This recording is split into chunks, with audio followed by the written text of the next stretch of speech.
Good morning, dear students. In Unit 8, Fundamentals of Delivery, Installation and Setup of Basic Medical Equipment എന്ന ചാപ്റ്ററാണ് നമ്മൾ പഠിക്കാനായിട്ട് ഉദ്ദേശിക്കുന്നത്. ഒരു ഹോസ്പിറ്റലിൽ ഡിഫറെൻ്റ് ആയിട്ടുള്ള ബേസിക് മെഡിക്കൽ എക്യുപ്മെൻറ്റ്സ് ഉണ്ട്. അപ്പോൾ ആ മെഡിക്കൽ എക്യുപ്മെൻറ്റ്സ് ഓരോന്നും കമ്പനികളിൽ നിന്നും സപ്ലൈ ചെയ്ത് ഹോസ്പിറ്റലിൽ എത്തിക്കഴിയുമ്പോൾ അതിൻ്റെ പ്രവർത്തന സജ്ജമാക്കുന്ന പ്രക്രിയ എവിടെ വരെയാണ് നമ്മൾ പ്രവർത്തന സജ്ജമാക്കുന്നത്, അതിൻ്റെ സെറ്റപ്പ് ആൻഡ് ഇൻസ്റ്റലേഷൻ പ്രോസസ്സ് എന്തൊക്കെയാണ്, ഒരു മെഡിക്കൽ എക്യുപ്മെൻറ്റ് ടെക്നീഷ്യൻ എന്തൊക്കെ കാര്യങ്ങളാണ് ശ്രദ്ധിക്കേണ്ടത് എന്നുള്ള കാര്യങ്ങളാണ് നമ്മൾ ഇന്ന് ഈ ചാപ്റ്ററിലൂടെ പഠിക്കുന്നത്. ആദ്യമായിട്ട് നമ്മൾ ചാപ്റ്ററിൽ പറഞ്ഞതുപോലെ തന്നെ setup and installation of medical equipment എന്ന വാക്ക് അതെന്താണെന്നൊന്ന് നോക്കാം. അത് എന്താണ് സെറ്റപ്പ് എന്ന് നോക്കാം. Setup is to assemble the parts of an equipment or an arrangement of all the tools, parts, apparatus, etc.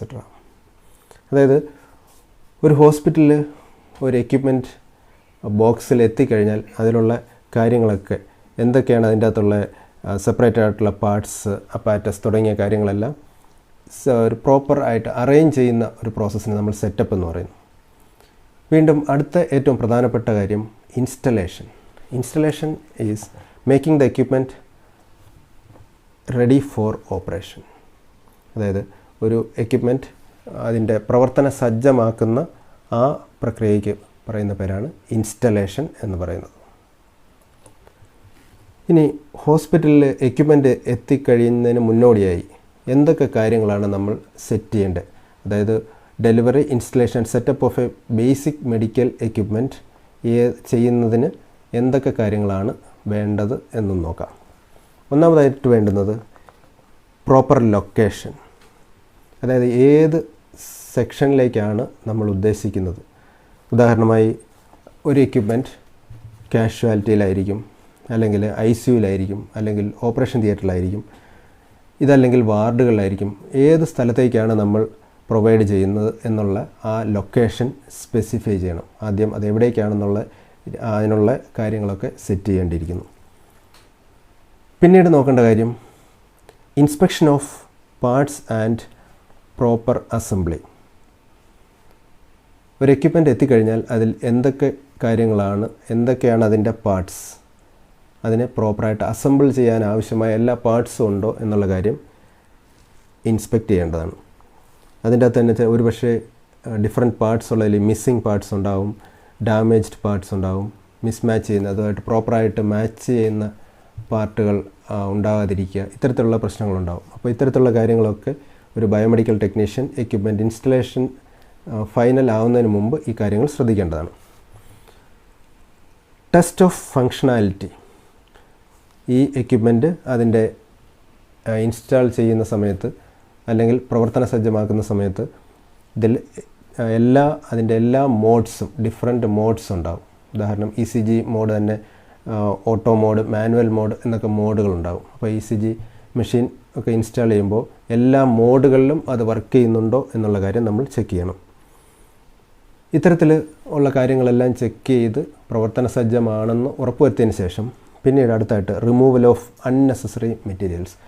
ഈ എക്യുപ്മെൻറ്റ് പാക്ക് ചെയ്ത് വന്ന പാക്കിംഗ് മെറ്റീരിയൽസ് തുടങ്ങിയ കാര്യങ്ങളൊക്കെ സാധനങ്ങളൊക്കെ നമ്മൾ അവിടുന്ന് റിമൂവ് ചെയ്യേണ്ടതായിട്ടുണ്ട്. വീണ്ടും അടുത്തായിട്ട് എക്യുപ്മെൻറ്റ് പ്രവർത്തന സജ്ജമാണ്, പ്രോപ്പർ പ്ലേസ് എല്ലാം സെറ്റ് എല്ലാം ചെയ്ത് കഴിഞ്ഞതിന് ശേഷം വീണ്ടും അത് ഉപയോഗിക്കുന്ന ആൾക്കാർക്ക് കൊടുക്കേണ്ട ട്രെയിനിങ്, ഇൻസ്ട്രക്ഷൻ ഫോർ യൂസ്. ചില സെക്ഷനിലെ നേഴ്സസ് ആയിരിക്കും യൂസ് ചെയ്യുന്നത്, അല്ലെങ്കിൽ ഓപ്പറേഷൻ തിയേറ്ററിൽ OT ടെക്നീഷ്യൻസ് ആയിരിക്കും യൂസ് ചെയ്യുന്നത്, അല്ലെങ്കിൽ അനസ്തീഷ്യ ടെക്നീഷ്യൻസ് ആയിരിക്കും യൂസ് ചെയ്യുന്നത്, ചില സ്ഥലങ്ങളിൽ ഡോക്ടേഴ്സ് ആയിരിക്കും യൂസ് ചെയ്യുന്നത്. അപ്പോൾ യൂസ് ചെയ്യുന്ന ആൾക്കാർക്ക് വേണ്ടുന്ന proper training, detailed instruction to staff to avoid misuse. പ്രോപ്പറായിട്ട് ഇൻസ്ട്രക്ഷൻസ് കൊടുത്തില്ലെങ്കിൽ പലതരത്തിലുള്ള ഹസാർഡ്സ് അല്ലെങ്കിൽ അപകടങ്ങളും ഉണ്ടാകാൻ സാധ്യതയുണ്ട്, അല്ലെങ്കിൽ മിസ്യൂസ് ഉണ്ടാകാൻ സാധ്യതയുണ്ട്. അപ്പോൾ ഇത്രയും കാര്യങ്ങളാണ് ഒരു ഇൻസ്റ്റലേഷന് ബേസിക്കായിട്ട് വേണ്ടുന്നത്. Proper location, inspection of parts and proper assembly, test of functionality, removal of unnecessary materials, instructions four use. ഇനി ഒരു എക്യുപ്മെൻറ്റ് ഇൻസ്റ്റലേഷൻ എത്തിക്കഴിയുമ്പോൾ പാക്ക് നമ്മൾ ഏത് എക്യുപ്മെൻ്റ് ആയാലും അത് പാക്ക് ഓപ്പൺ ചെയ്യുമ്പോൾ അതിലൊരു ചെക്ക് ലിസ്റ്റ് ഉണ്ടാകും. എന്തൊക്കെ സാധനങ്ങളാണ്, എന്തൊക്കെ പാർട്സാണ് അതിൻ്റെ കൂടെ സപ്ലൈ ചെയ്തിരിക്കുന്നത് എന്നുള്ള കാര്യങ്ങൾ അതിൻ്റെ ഒരു ചെക്ക് ലിസ്റ്റ് ഉണ്ടാകും. ഈ ചെക്ക് ലിസ്റ്റ് പ്രോപ്പറായി ചെക്ക് ചെയ്തതിന് ശേഷം മാത്രമേ നമ്മൾ അതിൻ്റെ ഇൻസ്റ്റലേഷനിലേക്ക് കടക്കാവൂ. അതോടൊപ്പം തന്നെ ഏത് എക്യുപ്മെൻ്റ് ആണെങ്കിലും അതിനൊരു യൂസർ മാനുവൽ, അതെങ്ങനെയാണ് ഉപയോഗിക്കേണ്ടത് എന്നുള്ളത് വിശദീകരിക്കുന്ന ഒരു യൂസർ മാനുവൽ ഉണ്ടായിരിക്കും. ഈ യൂസർ മാനുവൽ ഉൾപ്പെടെയുള്ള കാര്യങ്ങൾ ഇതോടൊപ്പം പ്രൊവൈഡ് ചെയ്തിട്ടുണ്ടോ എന്ന് ചെക്ക് ചെയ്യണം. കൂടാതെ ആക്സസറീസ്, അതുമായിട്ട് ബന്ധപ്പെട്ട് കണക്ട് ചെയ്യേണ്ട ഒരു പ്രവർത്തനക്ഷമമാക്കാൻ ആവശ്യമായിട്ടുള്ള കാര്യങ്ങൾ, ഇപ്പോൾ ഉദാഹരണം ECG മെഷീൻ ആണെങ്കിൽ അതോടൊപ്പം ECG പേപ്പർ, കൺസ്യൂമബിൾസ് ആയിട്ടുള്ള ECG പേപ്പർ, ECG ജെൽ തുടങ്ങിയവ ഉൾപ്പെടെയുള്ള ആക്സസറീസ് ഉണ്ടാവും. ഇതുകൂടാതെ വാറൻറ്റി ഡീറ്റെയിൽസ്, ആ ഉപകരണത്തിന് ആദ്യത്തെ 1 വർഷം അല്ലെങ്കിൽ 2 വർഷം എന്തെങ്കിലും തകരാറുകൾ സംഭവിക്കുകയാണെങ്കിൽ അത് റീപ്ലേസ് ചെയ്യുന്നതിനോ ഫ്രീ ആയിട്ട് റിപ്പയർ ചെയ്യുന്നതിനുള്ള വാറൻറ്റി ഉൾപ്പെടെയുള്ള കാര്യങ്ങൾ നമ്മൾ ഈ ഇൻസ്റ്റലേഷൻ പ്രോസസ്സിൽ നമ്മൾ മെഡിക്കൽ എക്യുപ്മെൻറ്റ് ടെക്നീഷ്യൻ ശ്രദ്ധിക്കേണ്ടതായിട്ടുണ്ട്. ഇനി ഈ ഒരു എക്യുപ്മെൻറ്റ് പ്രോപ്പറായിട്ട്, ഏത് മെഡിക്കൽ എക്യുപ്മെൻ്റ് ആണെങ്കിലും അത് പ്രോപ്പറായിട്ട് ഇൻസ്റ്റാൾ ചെയ്തതിന് ശേഷം ഇത് സപ്ലൈ ചെയ്യുന്ന സപ്ലയർ അല്ലെങ്കിൽ ആ കമ്പനിയുടെ സപ്ലൈ ചെയ്യുന്ന കമ്പനിയുടെ സർവീസ് എൻജിനീയർ ഈ ഹോസ്പിറ്റൽ അല്ലെങ്കിൽ സ്ഥാപനവുമായി, ക്ലിനിക്കുമായിട്ട് ഒരു എഗ്രിമെൻറ്റ് ഉണ്ടാക്കും. അതായത് ഇൻസ്റ്റലേഷൻ സർട്ടിഫിക്കറ്റ്, അതായത് ഈ ഉപകരണം പ്രോപ്പറായിട്ട് വർക്ക് ചെയ്യുന്ന രീതിയിൽ ഞാൻ സ്ഥാപനത്തിന്, കമ്പനി അല്ലെങ്കിൽ ഹോസ്പിറ്റലിന് ഇത് ഹാൻഡ് ഓവർ ചെയ്തു എന്ന് കാണിക്കുന്ന ഒരു ഇൻസ്റ്റലേഷൻ സർട്ടിഫിക്കറ്റ് ഉണ്ട്. അപ്പോൾ ഒരു ഇൻസ്റ്റലേഷൻ സർട്ടിഫിക്കറ്റിൻ്റെ ഒരു മോഡൽ ഇതോടൊപ്പം നമ്മൾ കാണിച്ചിട്ടുണ്ട്. കേരള മെഡിക്കൽ സർവീസ് കോർപ്പറേഷൻ ലിമിറ്റഡിൻ്റെ ഒരു മോഡലാണ് കാണിച്ചിരിക്കുന്നത്. അപ്പോൾ അതിൽ എന്തൊക്കെ കാര്യങ്ങൾ വേണം എന്നുള്ള കാര്യങ്ങൾ ശ്രദ്ധിക്കാം. ആദ്യമായിട്ട് വേണ്ടുന്നത് എവിടെയാണ് ഇൻസ്റ്റാൾ ചെയ്തത്, ഹോസ്പിറ്റൽ ഓർ കമ്പനി, അത് ഹോസ്പിറ്റൽ നെയിം. അടുത്തത് വേണ്ടുന്നത് നെയിം ഓഫ് എക്യുപ്മെൻറ്റ്, ഏത് equipment, make manufacture. Make manufacture എന്നുദ്ദേശിക്കുന്നത് ഏത് കമ്പനിയാണ് ആ ഉപകരണം നിർമ്മിച്ചിരിക്കുന്നത്. ഫോർ എക്സാമ്പിൾ ഇപ്പോൾ ECG മെഷീനൊക്കെ ആണെങ്കിൽ ഡിഫറെൻറ്റ് കമ്പനീസ് ഉണ്ട്. ഫിലിപ്സ് എന്ന് പറയുന്ന കമ്പനിയുണ്ട്, GE എന്ന് പറയുന്ന കമ്പനിയുണ്ട്, BPL ഉണ്ട്. ഇത്തരത്തിൽ വിവിധ കമ്പനികളുണ്ട്. അപ്പോൾ ആ കമ്പനി മാനുഫാക്ചർ ആരാന്നുള്ള ഡീറ്റെയിൽസ് ഉണ്ടാവണം. പിന്നീട് മോഡൽ, ഓരോ കമ്പനിക്കും ECG മെഷീൻ തന്നെ പല പല മോഡലുകളുണ്ടാവും. വില വ്യത്യാസവും അതിൻ്റെ പ്രോപ്പർട്ടിക്ക് അനുസരിച്ച് പല പല മോഡലുകളുണ്ടാവും. അപ്പോൾ ആ മോഡൽ നെയിം എഴുതണം. ഇതുകൂടാതെ ഓരോ ഉപകരണത്തിനും ഒരു സീരിയൽ നമ്പർ ഉണ്ടാവും. സീരിയൽ നമ്പർ, ലൊക്കേഷൻ, അടുത്തായിട്ട് അതിൻ്റെ ലൊക്കേഷൻ, ഏത് ഡിപ്പാർട്ട്മെൻറ്റിലാണ് നമ്മൾ പ്ലേസ് ചെയ്തിരിക്കുന്നത്, അത് കാഷ്വാലിറ്റിയിലാണോ, ഓപ്പറേഷൻ തിയേറ്ററിലാണോ, വാർഡിലാണോ, അല്ലെങ്കിൽ ICUവിലാണോ, CCUവിലാണോ, എവിടെയാണത് സെറ്റ് ചെയ്തിരിക്കുന്നത് എന്നുള്ള ഒരു ഡിപ്പാർട്ട്മെൻറ്റിൻ്റെ പേര് ഇൻസ്റ്റലേഷൻ റിപ്പോർട്ടിൽ ഉണ്ടായിരിക്കണം. ഇൻസ്റ്റലേഷൻ ഡേറ്റ്, അതായത് ഇൻസ്റ്റാൾ ചെയ്ത ഉപകരണം പ്രവർത്തന സജ്ജമായ ഡേറ്റ്. ഈ ഇൻസ്റ്റലേഷൻ ഡേറ്റ് വളരെ ഇമ്പോർട്ടൻ്റ് ആണ്. കാരണം വാറൻറ്റി ഉൾപ്പെടെയുള്ള കാര്യങ്ങൾ ആ ദിവസം മുതൽ ഉള്ള 1 വർഷമോ 2 വർഷമോ ആയിരിക്കും കംപ്ലീറ്റ് ചെയ്യുന്നത്. ഇതുകൂടാതെ purchase order number, purchase order date, amount തുടങ്ങിയ കാര്യങ്ങളും നോട്ട് ചെയ്യേണ്ടതായിട്ടുണ്ട്. പിന്നീട് വേണ്ടുന്ന പ്രധാനപ്പെട്ട ചില കാര്യങ്ങൾ ഇതിൻ്റെ പ്രിവെൻറ്റീവ് മെയിൻ്റനൻസ് ഷെഡ്യൂൾ. ഈ ഉപകരണം ഉപയോഗിക്കുന്ന വർഷങ്ങളിൽ ഒരുപക്ഷെ ഓരോ ഉപകരണവും വർഷത്തിൽ 3 തവണ വീതം ഫ്രീ സർവീസ് അല്ലെങ്കിൽ പ്രിവെൻറ്റീവ് സർവീസ് തുടങ്ങിയ കാര്യങ്ങളൊക്കെ ഉണ്ടാകും. അപ്പോൾ ആ പ്രിവെൻറ്റീവ് സർവീസ് ഏതൊക്കെ വർഷങ്ങളിലാണ്, അല്ലെങ്കിൽ ഒരു വർഷം എത്ര തവണ പ്രിവെൻറ്റീവ് മെയിൻ്റനൻസ് സർവീസ് ചെയ്യണം തുടങ്ങിയ കാര്യങ്ങൾ മെൻഷൻ ചെയ്യാനായിട്ടുള്ള കോളവും അതിലുണ്ടാവും. അടുത്തതായിട്ട് ഇത് എവിടെയാണ് സപ്ലൈ ചെയ്തത് എന്നുള്ള, ആരാണ് ഇത് സപ്ലൈ ചെയ്തത്, കോൺടാക്റ്റ് ഡീറ്റെയിൽസ്. ഇപ്പോൾ എന്തെങ്കിലും കംപ്ലയിൻറ്റ് വരികയാണെങ്കിൽ ആരെയാണ് കോൺടാക്റ്റ് ചെയ്യണം എന്നുള്ള കാര്യങ്ങളെക്കുറിച്ചുള്ളതാണ് സപ്ലയറിൻ്റെ details. Name of supplier, name of service engineer, service centre മാനേജറുടെ നെയിം ആൻഡ് മൊബൈൽ നമ്പർ. എമർജൻസിയിൽ കോൺടാക്റ്റ് ചെയ്യാനുള്ള നമ്പേഴ്സാണ്. വീണ്ടും ആക്സസറീസ് സപ്ലൈഡ്, ഇതോടൊപ്പം സപ്ലൈ ചെയ്തിരിക്കുന്ന ആക്സസറീസ്. ഉദാഹരണം ഒരു ECG മെഷീൻ ആണെങ്കിൽ അതോടൊപ്പം അതിൻ്റെ പേഷ്യൻ്റ് കേബിൾ, ആ കേബിളിന് ഒരുപക്ഷെ സെപ്പറേറ്റ് സീരിയൽ നമ്പർ ഉണ്ടെങ്കിൽ അത്, അല്ലെങ്കിൽ എന്തെങ്കിലും കാര്യങ്ങൾ അഡീഷണലായിട്ട് സപ്ലൈ ചെയ്ത് അതോടൊപ്പം വേണ്ടുന്ന ആക്സസറീസിൻ്റെ ഡീറ്റെയിൽസ് എഴുതാനായിട്ടുള്ള കോളമുണ്ട്. ഇത്തരത്തിൽ കുറച്ച് ഡീറ്റെയിൽസ്, സർവീസ് എഞ്ചിനീയർ, സപ്ലൈ ചെയ്ത കമ്പനി, നമ്മൾ ഏത് ഡിപ്പാർട്ട്മെൻറ്റിലാണ് പ്രവർത്തിക്കുന്നത്, വാറൻറ്റി തുടങ്ങിയ കാര്യങ്ങൾ എല്ലാം ഉൾപ്പെടെ ഉള്ള ഒരു ഇൻസ്റ്റലേഷൻ റിപ്പോർട്ട്. ആ ഫോർമാറ്റാണ് നിങ്ങൾ ഇവിടെ കാണിച്ചിരിക്കുന്നത്. ഈ ഫോർമാറ്റാണ് ഏറ്റവും പ്രധാനപ്പെട്ട ഈ സപ്ലയറുമായി നമ്മൾ വയ്ക്കുന്ന ഒരു എഗ്രിമെൻറ്റ്. ഈ ഉപകരണം പ്രവർത്തന സജ്ജമായി, ഇനി വാറൻറ്റി ഉൾപ്പെടെയുള്ള ഡീറ്റെയിൽസ് അതിൽ മെൻഷൻ ചെയ്തിരിക്കും. അത് ഹോസ്പിറ്റലിൻ്റെ സീൽ ഉൾപ്പെടെയുള്ളത് വെച്ചിട്ടാണ് നമ്മൾ ഒരു കോപ്പി ഹോസ്പിറ്റൽ അത് പ്രവർത്തിക്കുന്ന സ്ഥലത്തും ഒരു കോപ്പി അതിൻ്റെ സപ്ലൈ ചെയ്ത ആളിനും നമ്മൾ നൽകുന്നതായിരിക്കും. ഇത്തരത്തിൽ നമ്മൾ ഒരു ഉപകരണം ഹോസ്പിറ്റലിൽ ഇൻസ്റ്റാൾ ചെയ്യുമ്പോൾ വേണ്ടുന്ന പ്രധാനപ്പെട്ട കാര്യങ്ങളെക്കുറിച്ചാണ് നമ്മൾ ഇതുവരെ ഡിസ്കസ് ചെയ്തത്. ഇനി ഹോസ്പിറ്റലിൽ വേണ്ടുന്ന ഒരു 3 പ്രധാനപ്പെട്ട ഉപകരണങ്ങൾ, ബേസിക് ആയിട്ടുള്ള 3 ഉപകരണങ്ങളെക്കുറിച്ചുള്ള ഇൻസ്റ്റലേഷൻ, എങ്ങനെയാണ് ഇത് ഇൻസ്റ്റാൾ ചെയ്യുന്നത് എന്നുള്ള കാര്യമാണ് നമ്മൾ ഇനി പഠിക്കാനായിട്ട് നോക്കുന്നത്.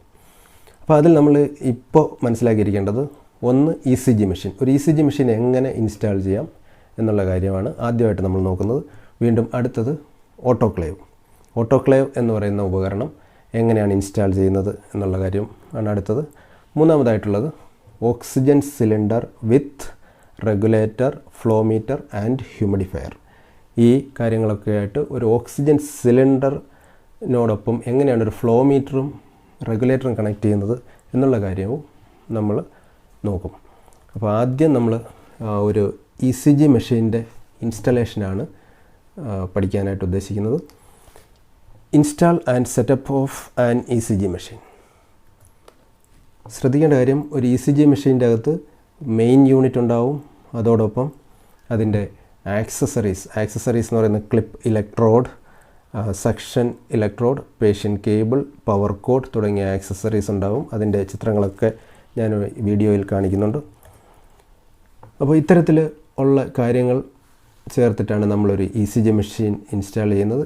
ഇനി ECG മെഷീൻ എങ്ങനെ ഇൻസ്റ്റാൾ ചെയ്യാം എന്നുള്ളതിനെക്കുറിച്ച് ഡീറ്റെയിൽഡ് ആയിട്ടുള്ള ഒരു വീഡിയോ നമ്മളിപ്പോൾ പ്രസൻറ്റ് ചെയ്യും. ആദ്യമായിട്ട് നമ്മളിവിടെ ചെക്ക് ചെയ്യുന്ന മെഷീൻ എന്ന് പറയുന്നത് BPLൻ്റെ കാർഡിയാക് 108T ഡിജി എന്നുള്ളൊരു മെഷീനെ കുറിച്ചാണ് നമ്മൾ പറയുന്നത്.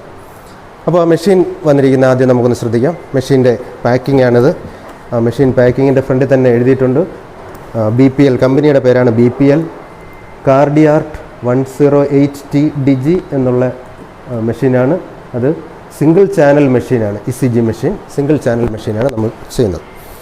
അപ്പോൾ അതിനുള്ളിലുള്ള പ്രധാനപ്പെട്ട ഭാഗങ്ങളെല്ലാം കാണിക്കുകയാണ്.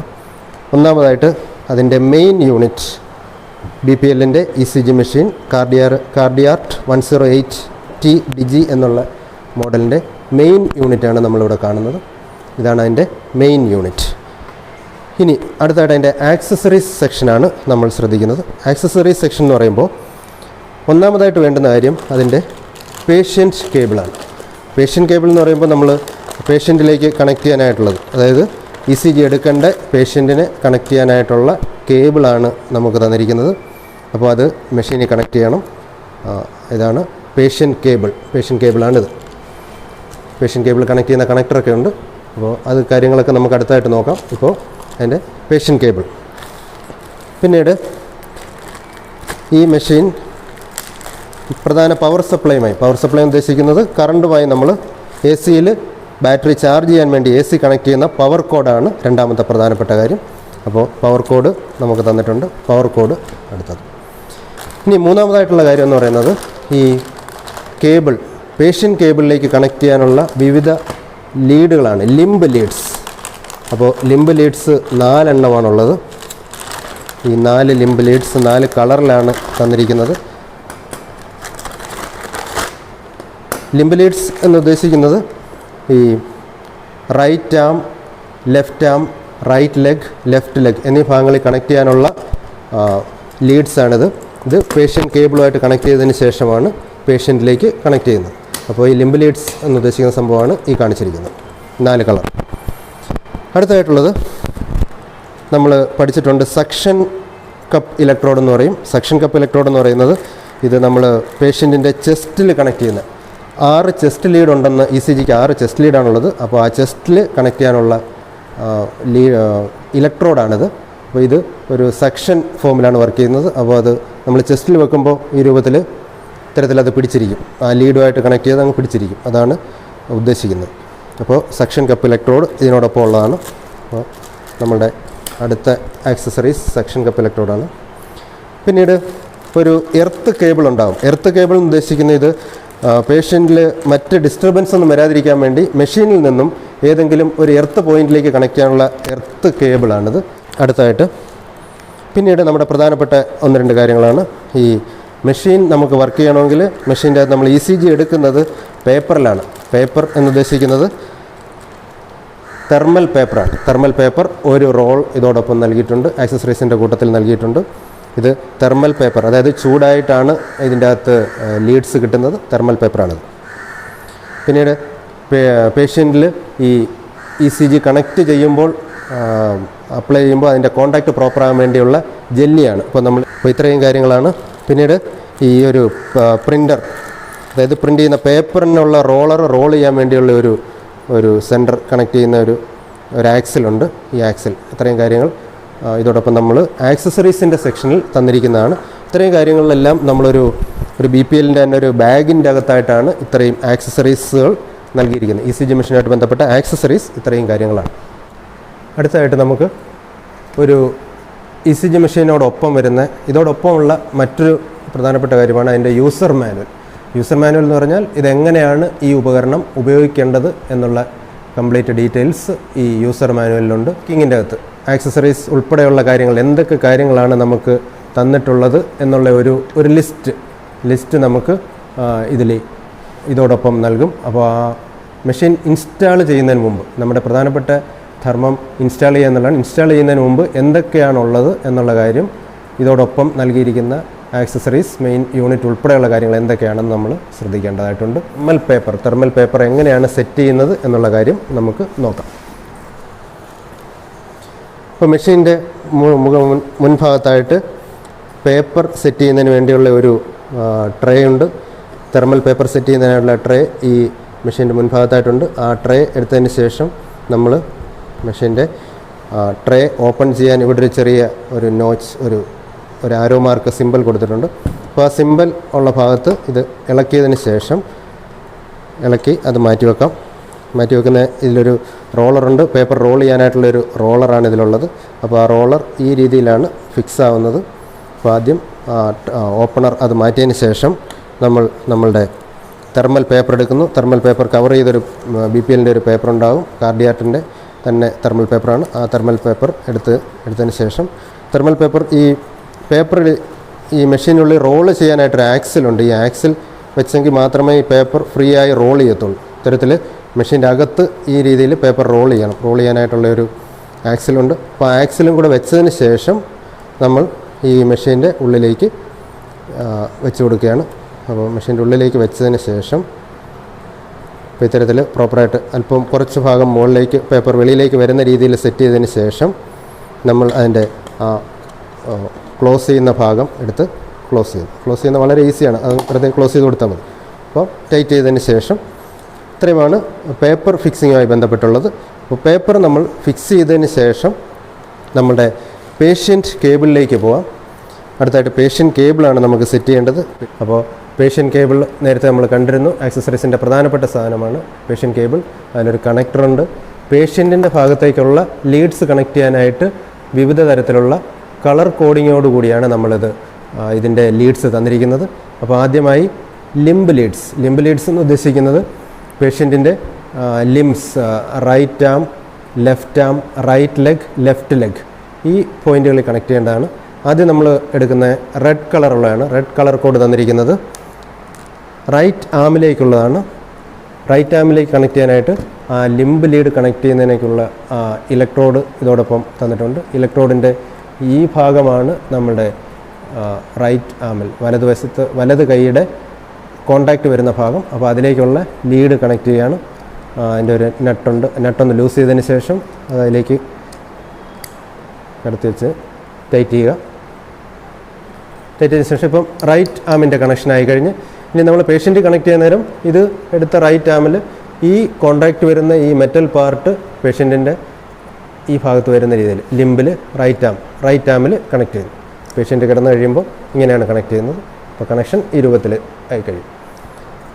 ഇനി അടുത്തായിട്ട് ഇതുപോലെ തന്നെ നമ്മൾ അടുത്ത കണക്ഷനിലേക്ക് പോവുകയാണ്. ഇനി അടുത്തായിട്ട് ലെഫ്റ്റ് ആമിലേക്കാണ് പോകുന്നത്. ലെഫ്റ്റ് ആം നമ്മളുടെ കളർ കോഡ് അനുസരിച്ച് യെല്ലോ കളറാണ് നമുക്ക് ലെഫ്റ്റ് ആമിന് തന്നിരിക്കുന്നത്. അപ്പോൾ ലെഫ്റ്റ് ആമും ഇതേപോലെ തന്നെ നമ്മൾ കണക്ട് ചെയ്യുന്നു. നെറ്റ് ലൂസ് ചെയ്തതിന് ശേഷം ഈ ലീഡ് ആ ഇലക്ട്രോഡുമായിട്ട് കണക്ട് ചെയ്യുകയാണ്. കണക്ട് ചെയ്ത് ടൈറ്റ് ചെയ്ത് വെക്കുന്നു. അടുത്തായിട്ട് റൈറ്റ് ലെഗ്, വലത് കാലിലേക്കുള്ള കണക്ഷനാണ്. റൈറ്റ് ലെഗ് സാധാരണ ECGക്കകത്ത് നമ്മൾ ഗ്രൗണ്ടായിട്ടാണ് കൺസിഡർ ചെയ്യുന്നത്. അപ്പോൾ റൈറ്റ് ലെഗ് സാധാരണ ന്യൂട്രൽ അല്ലെങ്കിൽ ഗ്രൗണ്ട് എന്നുള്ള രീതിയിലാണ് നമ്മൾ കണക്ട് ചെയ്യുന്നത്. അപ്പോൾ ബ്ലാക്ക് കളറാണ് നമ്മുടെ കളർ കോഡ് തന്നിരിക്കുന്നത്. അപ്പോൾ റൈറ്റ് കളർ അതിൻ്റെ ലീഡും ഇലക്ട്രോഡും കണക്ട് ചെയ്യുന്നു. റൈറ്റ് ലെഗിലേക്കുള്ള കണക്ഷനാണ് നമ്മൾ ഇപ്പോൾ ഫിറ്റ് ചെയ്തുകൊണ്ടിരിക്കുന്നത്. ഇനി അടുത്തായിട്ട് ലെഫ്റ്റ് ലെഗിലേക്കുള്ള കണക്ഷനാണ്. ലെഫ്റ്റ് ലെഗ് ഇതിൽ ഗ്രീൻ കളറിലാണ് നമുക്ക് തന്നിരിക്കുന്നത്. അപ്പോൾ ലിംബ് ലീഡ് എന്നുള്ള നിലയിൽ ലെഫ്റ്റ് ലെഗിൽ ഗ്രീൻ കളറാണ് നമ്മൾ കണക്ട് ചെയ്യുന്നത്. അപ്പോൾ 4 ലിംബ് ലീഡ്സിൻ്റെ 4 കണക്ഷനും ഇപ്പോൾ റെഡിയായി കഴിഞ്ഞ് right arm, left arm, right leg, left leg, ഇത്രയും കാര്യങ്ങൾ റെഡിയായി കഴിഞ്ഞ് ഇനി ഒരു ലീഡ് കൂടി ബാക്കിയുണ്ട്. അപ്പോൾ ഈ ലീഡ് എന്ന് ഉദ്ദേശിക്കുന്നത് നമ്മൾ ചെസ്റ്റ് ലീഡ്, അതായത് ECG എടുക്കുന്ന സമയത്ത് ലിംബ് ലീഡ്സ് കൂടാതെ ചെസ്റ്റ് ലീഡ്സ് 6 ഉണ്ട്. C1, C2, C3, C4, C5, C6 അല്ലെങ്കിൽ V1, V2, V3, V4, V5, V6 6 ഉണ്ട്. അപ്പോൾ 12 ലീഡ് ഇതിനേക്കാളും കൂടിയ ടൈപ്പ് മെഷീനൊക്കെ ആണെങ്കിൽ ഈ ചെസ്റ്റ് ലീഡ്സ് ഇതുപോലെ 6 ലീഡ്സ് ഉണ്ടാവും. 6 ലീഡ്സും ഒരേ സമയത്ത് തന്നെ ചെസ്റ്റിൽ കണക്ട് ചെയ്യുന്ന രീതിയിലായിരിക്കും അത് സെറ്റ് ചെയ്തിരിക്കുന്നത്. ഇത് നമ്മളുടെ ഒരു സിംഗിൾ ചാനൽ ബേസിക് മെഷീൻ, വില കുറവുള്ള ടൈപ്പ് ബേസിക് മെഷീൻ ആയതുകൊണ്ടാണ് ഇതിൽ ഒരു ലീഡാണ്. ഒരു ലീഡ് ഉദ്ദേശിക്കുന്നത് ആദ്യം നമ്മൾ കണക്ട് ചെയ്തതിന് ശേഷം C1 ഒരു പൊസിഷനിലെടുക്കും. ഉദാഹരണം ആദ്യം ഇത് കണക്ട് ചെയ്യുന്ന രീതി ഒന്ന് കാണിച്ചു തരാം. ഈ ഇലക്ട്രോഡ് അല്ലെങ്കിൽ ഇത് കണക്ട് ചെയ്യുന്ന ഇലക്ട്രോഡിന് പറയുന്ന പേര് സക്ഷൻ കപ്പ് ഇലക്ട്രോഡ് എന്ന് പറയും. സക്ഷൻ ഉപയോഗിച്ചാണ് ഇത് വർക്ക് ചെയ്യുന്നത്. അപ്പോൾ ഇത് ചെസ്റ്റ് ഭാഗത്ത് ECG എടുക്കുന്ന സമയത്ത് ഇത് ചെസ്റ്റിൽ പിടിച്ചിരിക്കും. ഇങ്ങനെ എയർ വെച്ച് പിടിച്ചിരിക്കുന്നതാണ്. അത് ഇതുപോലെ ടൈറ്റ് ചെയ്ത് വെച്ച് ഇത്രയേ ഉള്ളൂ. ഇതാണ് ചെസ്റ്റ് ലീഡിൻ്റെ നമ്മളുടെ മെഷീനോടൊപ്പമുള്ള കണക്ഷൻ. സിംഗിൾ ചാനൽ ആയതുകൊണ്ടാണ് ഇത് ഒരു ലീഡ് മാത്രമേ നമുക്ക് തന്നിട്ടുള്ളൂ. ഓരോ ലീഡ് എടുക്കും തോറും ചെസ്റ്റിൻ്റെ പൊസിഷൻസ് ഉണ്ട്. ആ പൊസിഷൻ ഒന്ന് കാണിച്ചു തരാം.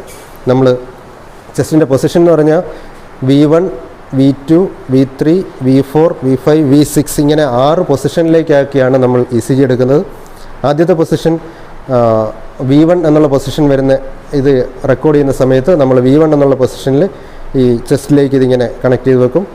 പിന്നീട് അടുത്ത പൊസിഷൻ വരുമ്പം V2 എടുക്കുമ്പം ഇപ്പുറത്തെ സൈഡിൽ വെക്കും. V3, V4, V5, V6 ഇങ്ങനെ ഓരോ ഭാഗത്തും കണക്ട് ചെയ്തതിന് ശേഷം ECG മെഷീൻ ഓൺ ചെയ്ത് അതിൻ്റെ റെക്കോർഡിങ്സ് ആണ് എടുക്കുന്നത്. അപ്പോൾ നമ്മൾ ലീഡ്സിൻ്റെ കണക്ഷൻ എങ്ങനെയാണെന്ന് മനസ്സിലാക്കി. ഇനി ലീഡ്സ് കണക്ട് ചെയ്തതിന് ശേഷം നമ്മൾ അടുത്ത സ്റ്റെപ്പ് എന്ന് പറയുന്നത് ഈ ലീഡ് അതിൻ്റെ ആ പേഷ്യൻ കേബിൾ നമ്മുടെ മെഷീനുമായിട്ട് കണക്ട് ചെയ്യണം. മെഷീനുമായിട്ട് കണക്ട് ചെയ്യുമ്പം ശ്രദ്ധിക്കുക, നമ്മൾ കമ്പ്യൂട്ടറിലൊക്കെ കണക്ട് ചെയ്യുന്ന പ്രിൻ്ററൊക്കെ കണക്ട് ചെയ്യുന്ന പോലെ തന്നെ ഉള്ള ഒരു കേബിളാണിത്. അത് ഈ രീതിയിലാണ് കണക്ട് ചെയ്യേണ്ടത്. അപ്പോൾ ആ മാച്ച് ചെയ്യുന്ന വിധത്തിൽ തന്നെ ജസ്റ്റ് കണക്ട് ചെയ്തതിന് ശേഷം നേരെ കണക്ട് ചെയ്തതിന് ശേഷം ഈ സൈഡിലത്തെ 2 സ്ക്രൂകളും ഒന്ന് ടൈറ്റ് ചെയ്ത് കൊടുത്താൽ മതി. അപ്പോൾ പേഷ്യൻ കേബിൾ നന്നായി ടൈറ്റ് ആണെങ്കിൽ മാത്രമേ ഈ ലീഡ്സ് ECG എന്ന് പറയുന്ന വളരെ മൈന്യൂട്ടായിട്ടുള്ള സിഗ്നലാണ്. അപ്പോൾ ആ സിഗ്നൽ കിട്ടണമെങ്കിൽ നന്നായിട്ട് ടൈറ്റ് ആയിരിക്കണം. അത് ലൂസായിരുന്നു കഴിഞ്ഞാൽ പ്രോപ്പറായിട്ട് കിട്ടില്ല. അപ്പോൾ നമ്മൾ പേഷ്യൻ കേബിൾ കണക്ട് ചെയ്ത് കഴിഞ്ഞു. പേഷ്യൻ കേബിളിൻ്റെ ആ ഒരു സെക്ഷൻ കഴിഞ്ഞു. ഇനി അടുത്തതായിട്ടുള്ളത് നമ്മളുടെ പവർ കോഡാണ്. പവർ കോഡ് എന്ന് വെച്ച് കഴിഞ്ഞാൽ നമ്മളുടെ ഈ മെഷീൻ വർക്ക് ചെയ്യണമെങ്കിൽ അതിനാവശ്യമായ സപ്ലൈ മെഷീൻ ഓണാക്കിയിട്ട് കഴിയുമ്പോൾ നമ്മൾ ചാർജ് ചെയ്ത് ഇതിനുള്ള ബാറ്ററി ചാർജ് ചെയ്തിടണം. അപ്പോൾ അതിനുള്ള പവർ കോഡ് നമുക്ക് തന്നിട്ടുണ്ട്. പവർ കോഡിൻ്റെ ആ സെക്ഷനിൽ കണക്ട് ചെയ്തു. പവർ കോഡ് കണക്ട് ചെയ്തതിന് ശേഷം അതിനെ നമ്മുടെ പ്രധാനപ്പെട്ട പവർ സപ്ലൈ എവിടെയാണെന്ന് വെച്ച് കഴിഞ്ഞാൽ നമ്മുടെ ഹോസ്പിറ്റലിലെ പവർ സപ്ലൈയുമായി അത് കണക്ട് ചെയ്തതിന് ശേഷം പിന്നീട് ഞാൻ നേരത്തെ പറഞ്ഞിരുന്ന ഒരു ഗ്രൗണ്ട് കേബിൾ ഉണ്ടെന്ന്. ഈ ഗ്രൗണ്ട് കേബിൾ എന്ന് പറഞ്ഞാൽ ECG വളരെ മൈന്യൂട്ടായിട്ടുള്ള സിഗ്നലുകളാണ്. ആ സിഗ്നലുകൾ ഡിസ്റ്റർബൻസ് വരാതിരിക്കാൻ വേണ്ടിയുള്ള ഒരു ഗ്രൗണ്ട് കേബിളുണ്ട്. അപ്പോൾ ആ ഗ്രൗണ്ട് കേബിൾ കൂടി കണക്ട് ചെയ്തിരുന്നാൽ ഇല്ലെങ്കിൽ മറ്റ് ഡിസ്റ്റർബൻസ് സിഗ്നലുകൾ കൂടി ഈ മെഷീനിലേക്ക് കടന്നു വരാൻ സാധ്യതയുണ്ട്. അത് ഒഴിവാക്കാനായിട്ട് ഒരു ഗ്രൗണ്ട് കേബിൾ കണക്ട് ചെയ്യാനായിട്ട് ഒരു സെക്ഷനുണ്ട്. അപ്പോൾ ആ സെക്ഷൻ കണക്ട് ചെയ്തതിന് ശേഷം ഏതെങ്കിലും ഗ്രൗണ്ടുമായിട്ട് ബന്ധപ്പെടുന്ന മെറ്റൽ പാർട്സിൽ ഇത് കണക്ട് ചെയ്തിട്ടിരുന്നാൽ മതി. അപ്പോൾ ആ രീതിയിൽ നമ്മൾക്ക് മെറ്റലുമായിട്ട് കണക്ട് ചെയ്തിരുന്നാൽ ഡിസ്റ്റർബൻസ് ഒഴിവായി കിട്ടും. അതിനുവേണ്ടിയാണ് ഈ നമ്മൾ ഗ്രൗണ്ട് കേബിൾ കണക്ട് ചെയ്യുന്നത്. അപ്പോൾ ഇത്രയാണ് മെഷീനുമായിട്ട് ബന്ധപ്പെട്ടുള്ള അതിൻ്റെ പുറമേ ഉള്ള ആക്സസറീസ്, അതിൻ്റെ ഫിറ്റിങ്സുമായിട്ട് ബന്ധപ്പെട്ട കാര്യങ്ങൾ ഇതാണ്. ഇനി നമുക്ക് മെഷീൻ്റെ ഫ്രണ്ട് പാനൽ, അതിൻ്റെ ഓപ്പറേഷൻ എങ്ങനെയാണെന്ന് ജസ്റ്റ് മെഷീൻ്റെ ഫ്രണ്ട് പാനലിലേക്ക് ഒന്ന് ശ്രദ്ധിക്കാം. മെഷീൻ്റെ മുമ്പിലുള്ള പലതരത്തിലുള്ള നോബുകളുണ്ട്. പ്രധാനമായിട്ട് ശ്രദ്ധിക്കേണ്ട കാര്യം, ഏതൊരു മെഷീനും ഓണാക്കുന്ന ഓൺ ഓഫ് നോബ് എല്ലാവർക്കും കാണാമെന്ന് വിചാരിക്കുന്നു. അപ്പോൾ ഓൺ ഓഫ് നോബിൽ തന്നെ 2 LED ബ്ലിങ്ക് ചെയ്യുന്നുണ്ട്. ഒരെണ്ണം അത് ഡയറക്റ്റ് AC-യിൽ വർക്ക് ചെയ്യുന്ന, അല്ലെങ്കിൽ ചാർജ് ചെയ്യുന്ന സമയത്ത് വർക്ക് ചെയ്യുന്നതും, പിന്നീട് ചാർജ് ചെയ്തതിന് ശേഷം ബാറ്ററിയിൽ വർക്ക് ചെയ്യുമ്പോൾ ഇപ്പുറത്തുള്ള ബാറ്ററിയുടെ സിമ്പലുണ്ട്. അപ്പോൾ അതിനനുസരിച്ച് സിമ്പലായിക്കൊണ്ടിരിക്കും. പിന്നെ ECG മെഷീൻ ECG പേഷ്യൻറ്റിൽ കേബിൾ കണക്ട് ചെയ്തതിന് ശേഷം ECG എടുക്കാനായിട്ട് സ്റ്റാർട്ട് ചെയ്യുന്നത്. ഇപ്പുറത്ത് ഓൺ ഓഫ് എന്ന് പറയുന്ന മെഷീൻ ഓൺ ചെയ്യാനുള്ളതാണ്. പേഷ്യൻറ്റിൻ്റെ ECG എടുക്കാനായിട്ട് ഓൺ ചെയ്യുന്നതാണ് സ്റ്റാർട്ട് സ്റ്റോപ്പ്. ECG എടുക്കാനായിട്ടുള്ളതാണിത്. പിന്നീട് സ്പീഡെന്ന് ഉദ്ദേശിക്കുന്നത് ഇത് 25 ഇട്ട് കഴിഞ്ഞാൽ ആ വരുന്ന പേപ്പർ ഓടുന്ന സ്പീഡ് സ്ലോ ആയിട്ടായിരിക്കും. 25 മില്ലിമീറ്റർ എന്നുള്ള രീതിയിലായിരിക്കും അത് സ്പീഡ്.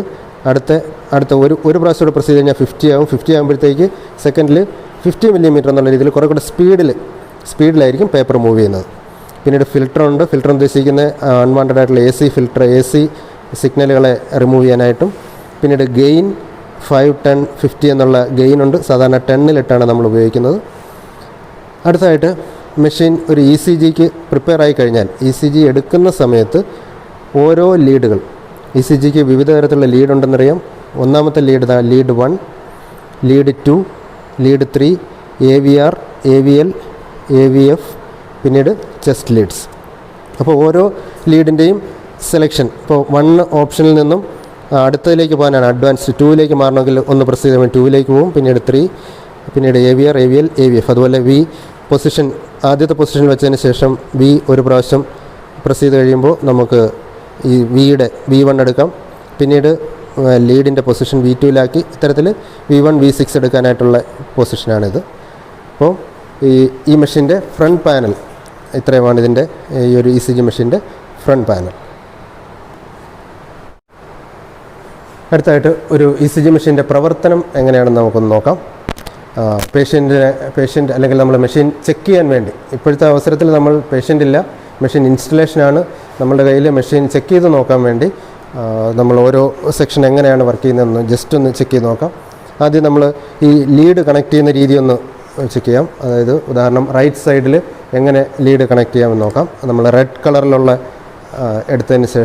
ലീഡ് എടുത്തതിന് ശേഷം ആ ക്ലിപ്പ് ഇലക്ട്രോഡിൽ അല്പം കുറച്ച് ജെല്ലി അപ്ലൈ ചെയ്തതിന് ശേഷം ഈ രീതിയിലാണ് നമ്മൾ കണക്ട് ചെയ്യുന്നത്.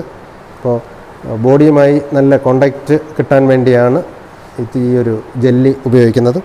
ജെല്ലി ഉപയോഗിച്ചതിന് ശേഷം ഇതുപോലെ തന്നെ left arm, right leg, left leg തുടങ്ങിയ കണക്ഷനും നമ്മൾ കണക്ട് ചെയ്യുന്നു. ഇതോടൊപ്പം തന്നെ ചെസ്റ്റിൻ്റെ കണക്ഷൻ എടുക്കുന്ന സമയത്ത് ചെസ്റ്റ് ലീഡ്സ്, ചെസ്റ്റിൻ്റെ ഓരോ ഭാഗം പൊസിഷനുകൾ V1, V2, V3, V4, V5, V6 എന്നുള്ള പൊസിഷനുണ്ട്.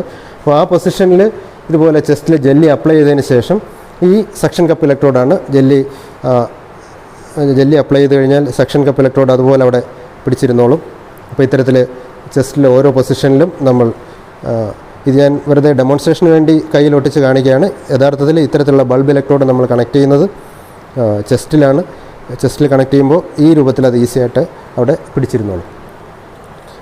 ഇനി നമ്മൾ ഒരു മെഷീൻ സെക്ഷൻ എങ്ങനെ, അതിൻ്റെ ഫ്രണ്ട് പാനൽ എങ്ങനെ ഓണാക്കാമെന്ന് നോക്കാം. അപ്പോൾ നിലവിൽ മെഷീൻ ഒരു AC പവറിൽ കറണ്ട് AC സപ്ലൈയിൽ മെഷീൻ ചാർജ് ചെയ്തിട്ടിരിക്കുകയാണ്. ഇങ്ങനെ ചാർജ് ചെയ്തിട്ടതിന് ശേഷം മെഷീൻ അടുത്ത സ്റ്റെപ്പ് എന്ന് പറയുന്നത് മെഷീൻ ഓൺ ആക്കുകയാണ്. ഈ ഗ്രീൻ ബട്ടൺ ഒന്ന് പ്രസ് ചെയ്ത് കഴിയുമ്പോൾ, ചെറുതായിട്ട് പ്രസ് ചെയ്യുമ്പോൾ മെഷീൻ ഓൺ ആകുന്നു. ഓണായി കഴിഞ്ഞപ്പോഴത്തേക്ക് ഇത്രയും കാര്യങ്ങൾ മെഷീൻ്റെ എല്ലാ LED-കളും ഒന്ന് ബ്ലിങ്ക് ആകുന്നു.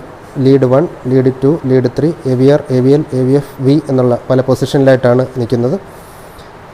അപ്പോൾ ഇതിന് ശേഷം നമ്മൾ ECG പേഷ്യൻറ്റിൽ കണക്ട് ചെയ്തതിന് ശേഷം സ്റ്റാർട്ട് പൊസിഷൻ പ്രസ് ചെയ്ത് കഴിയുമ്പോൾ മെഷീൻ ECG എടുക്കാൻ തയ്യാറാവുകയാണ്. നമ്മൾ സ്റ്റാർട്ടിലേക്ക് കൊടുത്തു കഴിയുമ്പോൾ ലീഡ് 1-ൻ്റെ ECG ആയിരിക്കും ഇവിടെ വരുന്നത്.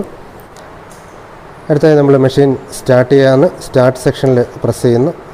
സ്റ്റാർട്ടിൽ പ്രസ് ചെയ്ത് കഴിഞ്ഞാൽ നമ്മളുടെ പേപ്പർ സെക്ഷനിലൊന്ന് ശ്രദ്ധിക്കാം.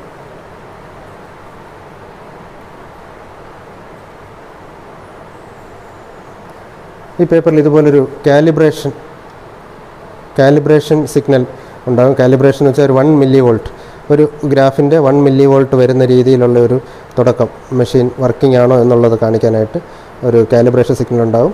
മാത്രമല്ല ലീഡ് 1 ആയതുകൊണ്ട് ആദ്യത്തെ സെക്ഷനിൽ ലീഡ് 1 ആയിരിക്കും കാണിക്കുന്നത്. വീണ്ടും നമ്മൾ അഡ്വാൻസ് സെക്ഷൻ ലീഡ് 2-ലേക്ക് മാറുമ്പം ലീഡ് 2-ൻ്റെ ECG ആയിരിക്കും നമ്മൾക്ക് കാണാൻ സാധിക്കുന്നത്. ഇതുപോലെ ഒരു 3 സെറ്റ് എത്തിക്കഴിയുമ്പോൾ ലീഡ് 3, അതിനുശേഷം AVR, AVL, AVF ഇത്തരത്തിൽ 6 സെറ്റ് ECG എടുത്തതിന് ശേഷം ചെസ്റ്റ് ലീഡ്സ് ആദ്യം V1 പൊസിഷനിൽ കണക്ട് ചെയ്തതിന് ശേഷം V ഇട്ടതിന് ശേഷം എടുക്കുക. എന്നിട്ട് സ്റ്റാർട്ട് ചെയ്ത് കഴിയുമ്പോൾ V1 കിട്ടും. പിന്നീട് V2 പൊസിഷനിലായതിനു ശേഷം V2 കിട്ടും. ഇത്തരത്തിൽ നമുക്ക് ലഭിക്കുന്ന ഒരു ECG ഇവിടെ ചിത്രത്തിൽ കാണിച്ചു തരാം.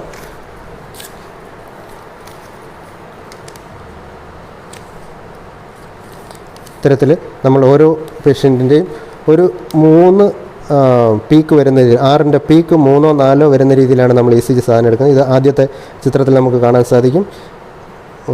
ലീഡ് 1 ആണിത്. ലീഡ് 1-ൻ്റെ ECG ഈ രൂപത്തിൽ കിട്ടും. ഒരു 4 പീക്ക് വരുന്ന രീതിയിലാണ് എടുത്തിരിക്കുന്നത്. അതിനുശേഷം നമ്മൾ അഡ്വാൻസ് ചെയ്ത് അടുത്ത പോയിന്റിലെത്തി കഴിയുമ്പോൾ ലീഡ് 2-ൻ്റെ പീക്കാണ്. അതും ഇതുപോലെ ഒരു 3 പീക്ക് എത്തിക്കഴിയുമ്പോൾ നമ്മൾ അഡ്വാൻസ് ചെയ്ത് അടുത്ത ലീഡ് 3-ലേക്ക് പോകും. അതായത് മെഷീനിൽ ലീഡ് 3 എന്ന് ഉദ്ദേശിക്കുന്ന ഈ പോയിന്റിലേക്ക് പോകും. അപ്പോൾ ലീഡ് 3-ൽ എത്തിക്കഴിയുമ്പോൾ 3 എന്നൊരു സിമ്പിൾ വരികയും ആ ഇമേജ് ഈ രൂപത്തിൽ 1 2 3 ആയി കഴിയുമ്പോൾ വീണ്ടും നമ്മൾ ഒന്നുകൂടെ പ്രസ് ചെയ്തതിന് ശേഷം AVR-ലേക്ക് പോകും. അപ്പോൾ AVR എന്നുള്ള പേഷ്യൻറ്റിൻ്റെ ECG സെക്ഷൻ കിട്ടുന്നു. അതിനുശേഷം AVL വരുമ്പോഴത്തേക്കും ഈ രൂപത്തിൽ AVL കിട്ടുന്നു. AVL എടുത്തതിന് ശേഷം പിന്നീട് അടുത്തത് AVF-ലേക്ക് കിട്ടുന്നു. ഇതുപോലെ V എന്ന് ഉദ്ദേശിക്കുന്നത് ഓരോ പോയിൻ്റ് ആദ്യം V1 എടുക്കുന്നു, പിന്നീട് V2, V3, V4, V5, V6 ഇത്തരത്തിൽ എടുത്തു കഴിയുമ്പോഴത്തേക്ക് ഒരു ഫുൾ ECG പൂർണ്ണമായിട്ട് കിട്ടും. പിന്നീട് ശ്രദ്ധിക്കേണ്ട കാര്യം, നമ്മുടെ ഈ ഉപകരണം സിംഗിൾ ചാനൽ മെഷീൻ എന്ന് പറയുന്നത് ഇതിന് കാരണം ഒരേ സമയത്ത് ഒരു ചാനൽ, ഒരു പ്രിൻ്റ്, ഒരു ECG സെക്ഷൻ മാത്രമേ എടുക്കൂ. ഉദാഹരണമായിട്ട് നമ്മൾ ഒരു സമയത്ത് പേപ്പറിൽ കാണുന്നത് ലീഡ് 1 എന്നുള്ള സെക്ഷനാണ്. അതിനുശേഷം lead 2, lead 3, AVR, AVL, AVF എന്നുള്ള രീതിയിലാണ് പോകുന്നത്. 6 ചാനൽ, 12 ചാനൽ എന്ന രീതിയിൽ 3 ചാനൽ തുടങ്ങി പലതരം മെഷീനുണ്ട്. 3 ചാനൽ എന്ന് പറയുമ്പോഴത്തേക്ക് ഒരേ സമയം തന്നെ ആദ്യത്തെ പേപ്പറിൽ തന്നെ ECG പേപ്പറിൽ തന്നെ ലീഡ് 1, ലീഡ് 2, ലീഡ് 3 എന്ന 3 ലീഡുകൾ ഒരേ സമയത്ത് കിട്ടും. അതിനുശേഷം AVR, AVL, AVF, പിന്നീട് V1, V2, V3, പിന്നെ V4, V5, V6 ഇത്തരത്തിൽ ഒറ്റ പേപ്പറിൽ തന്നെ 3 ലീഡ് വീതം 3 ചാനൽ വീതം കിട്ടുന്നതിന് 3 ചാനൽ എന്ന് പറയും. അതുപോലെ തന്നെ 6 ചാനലുണ്ട്.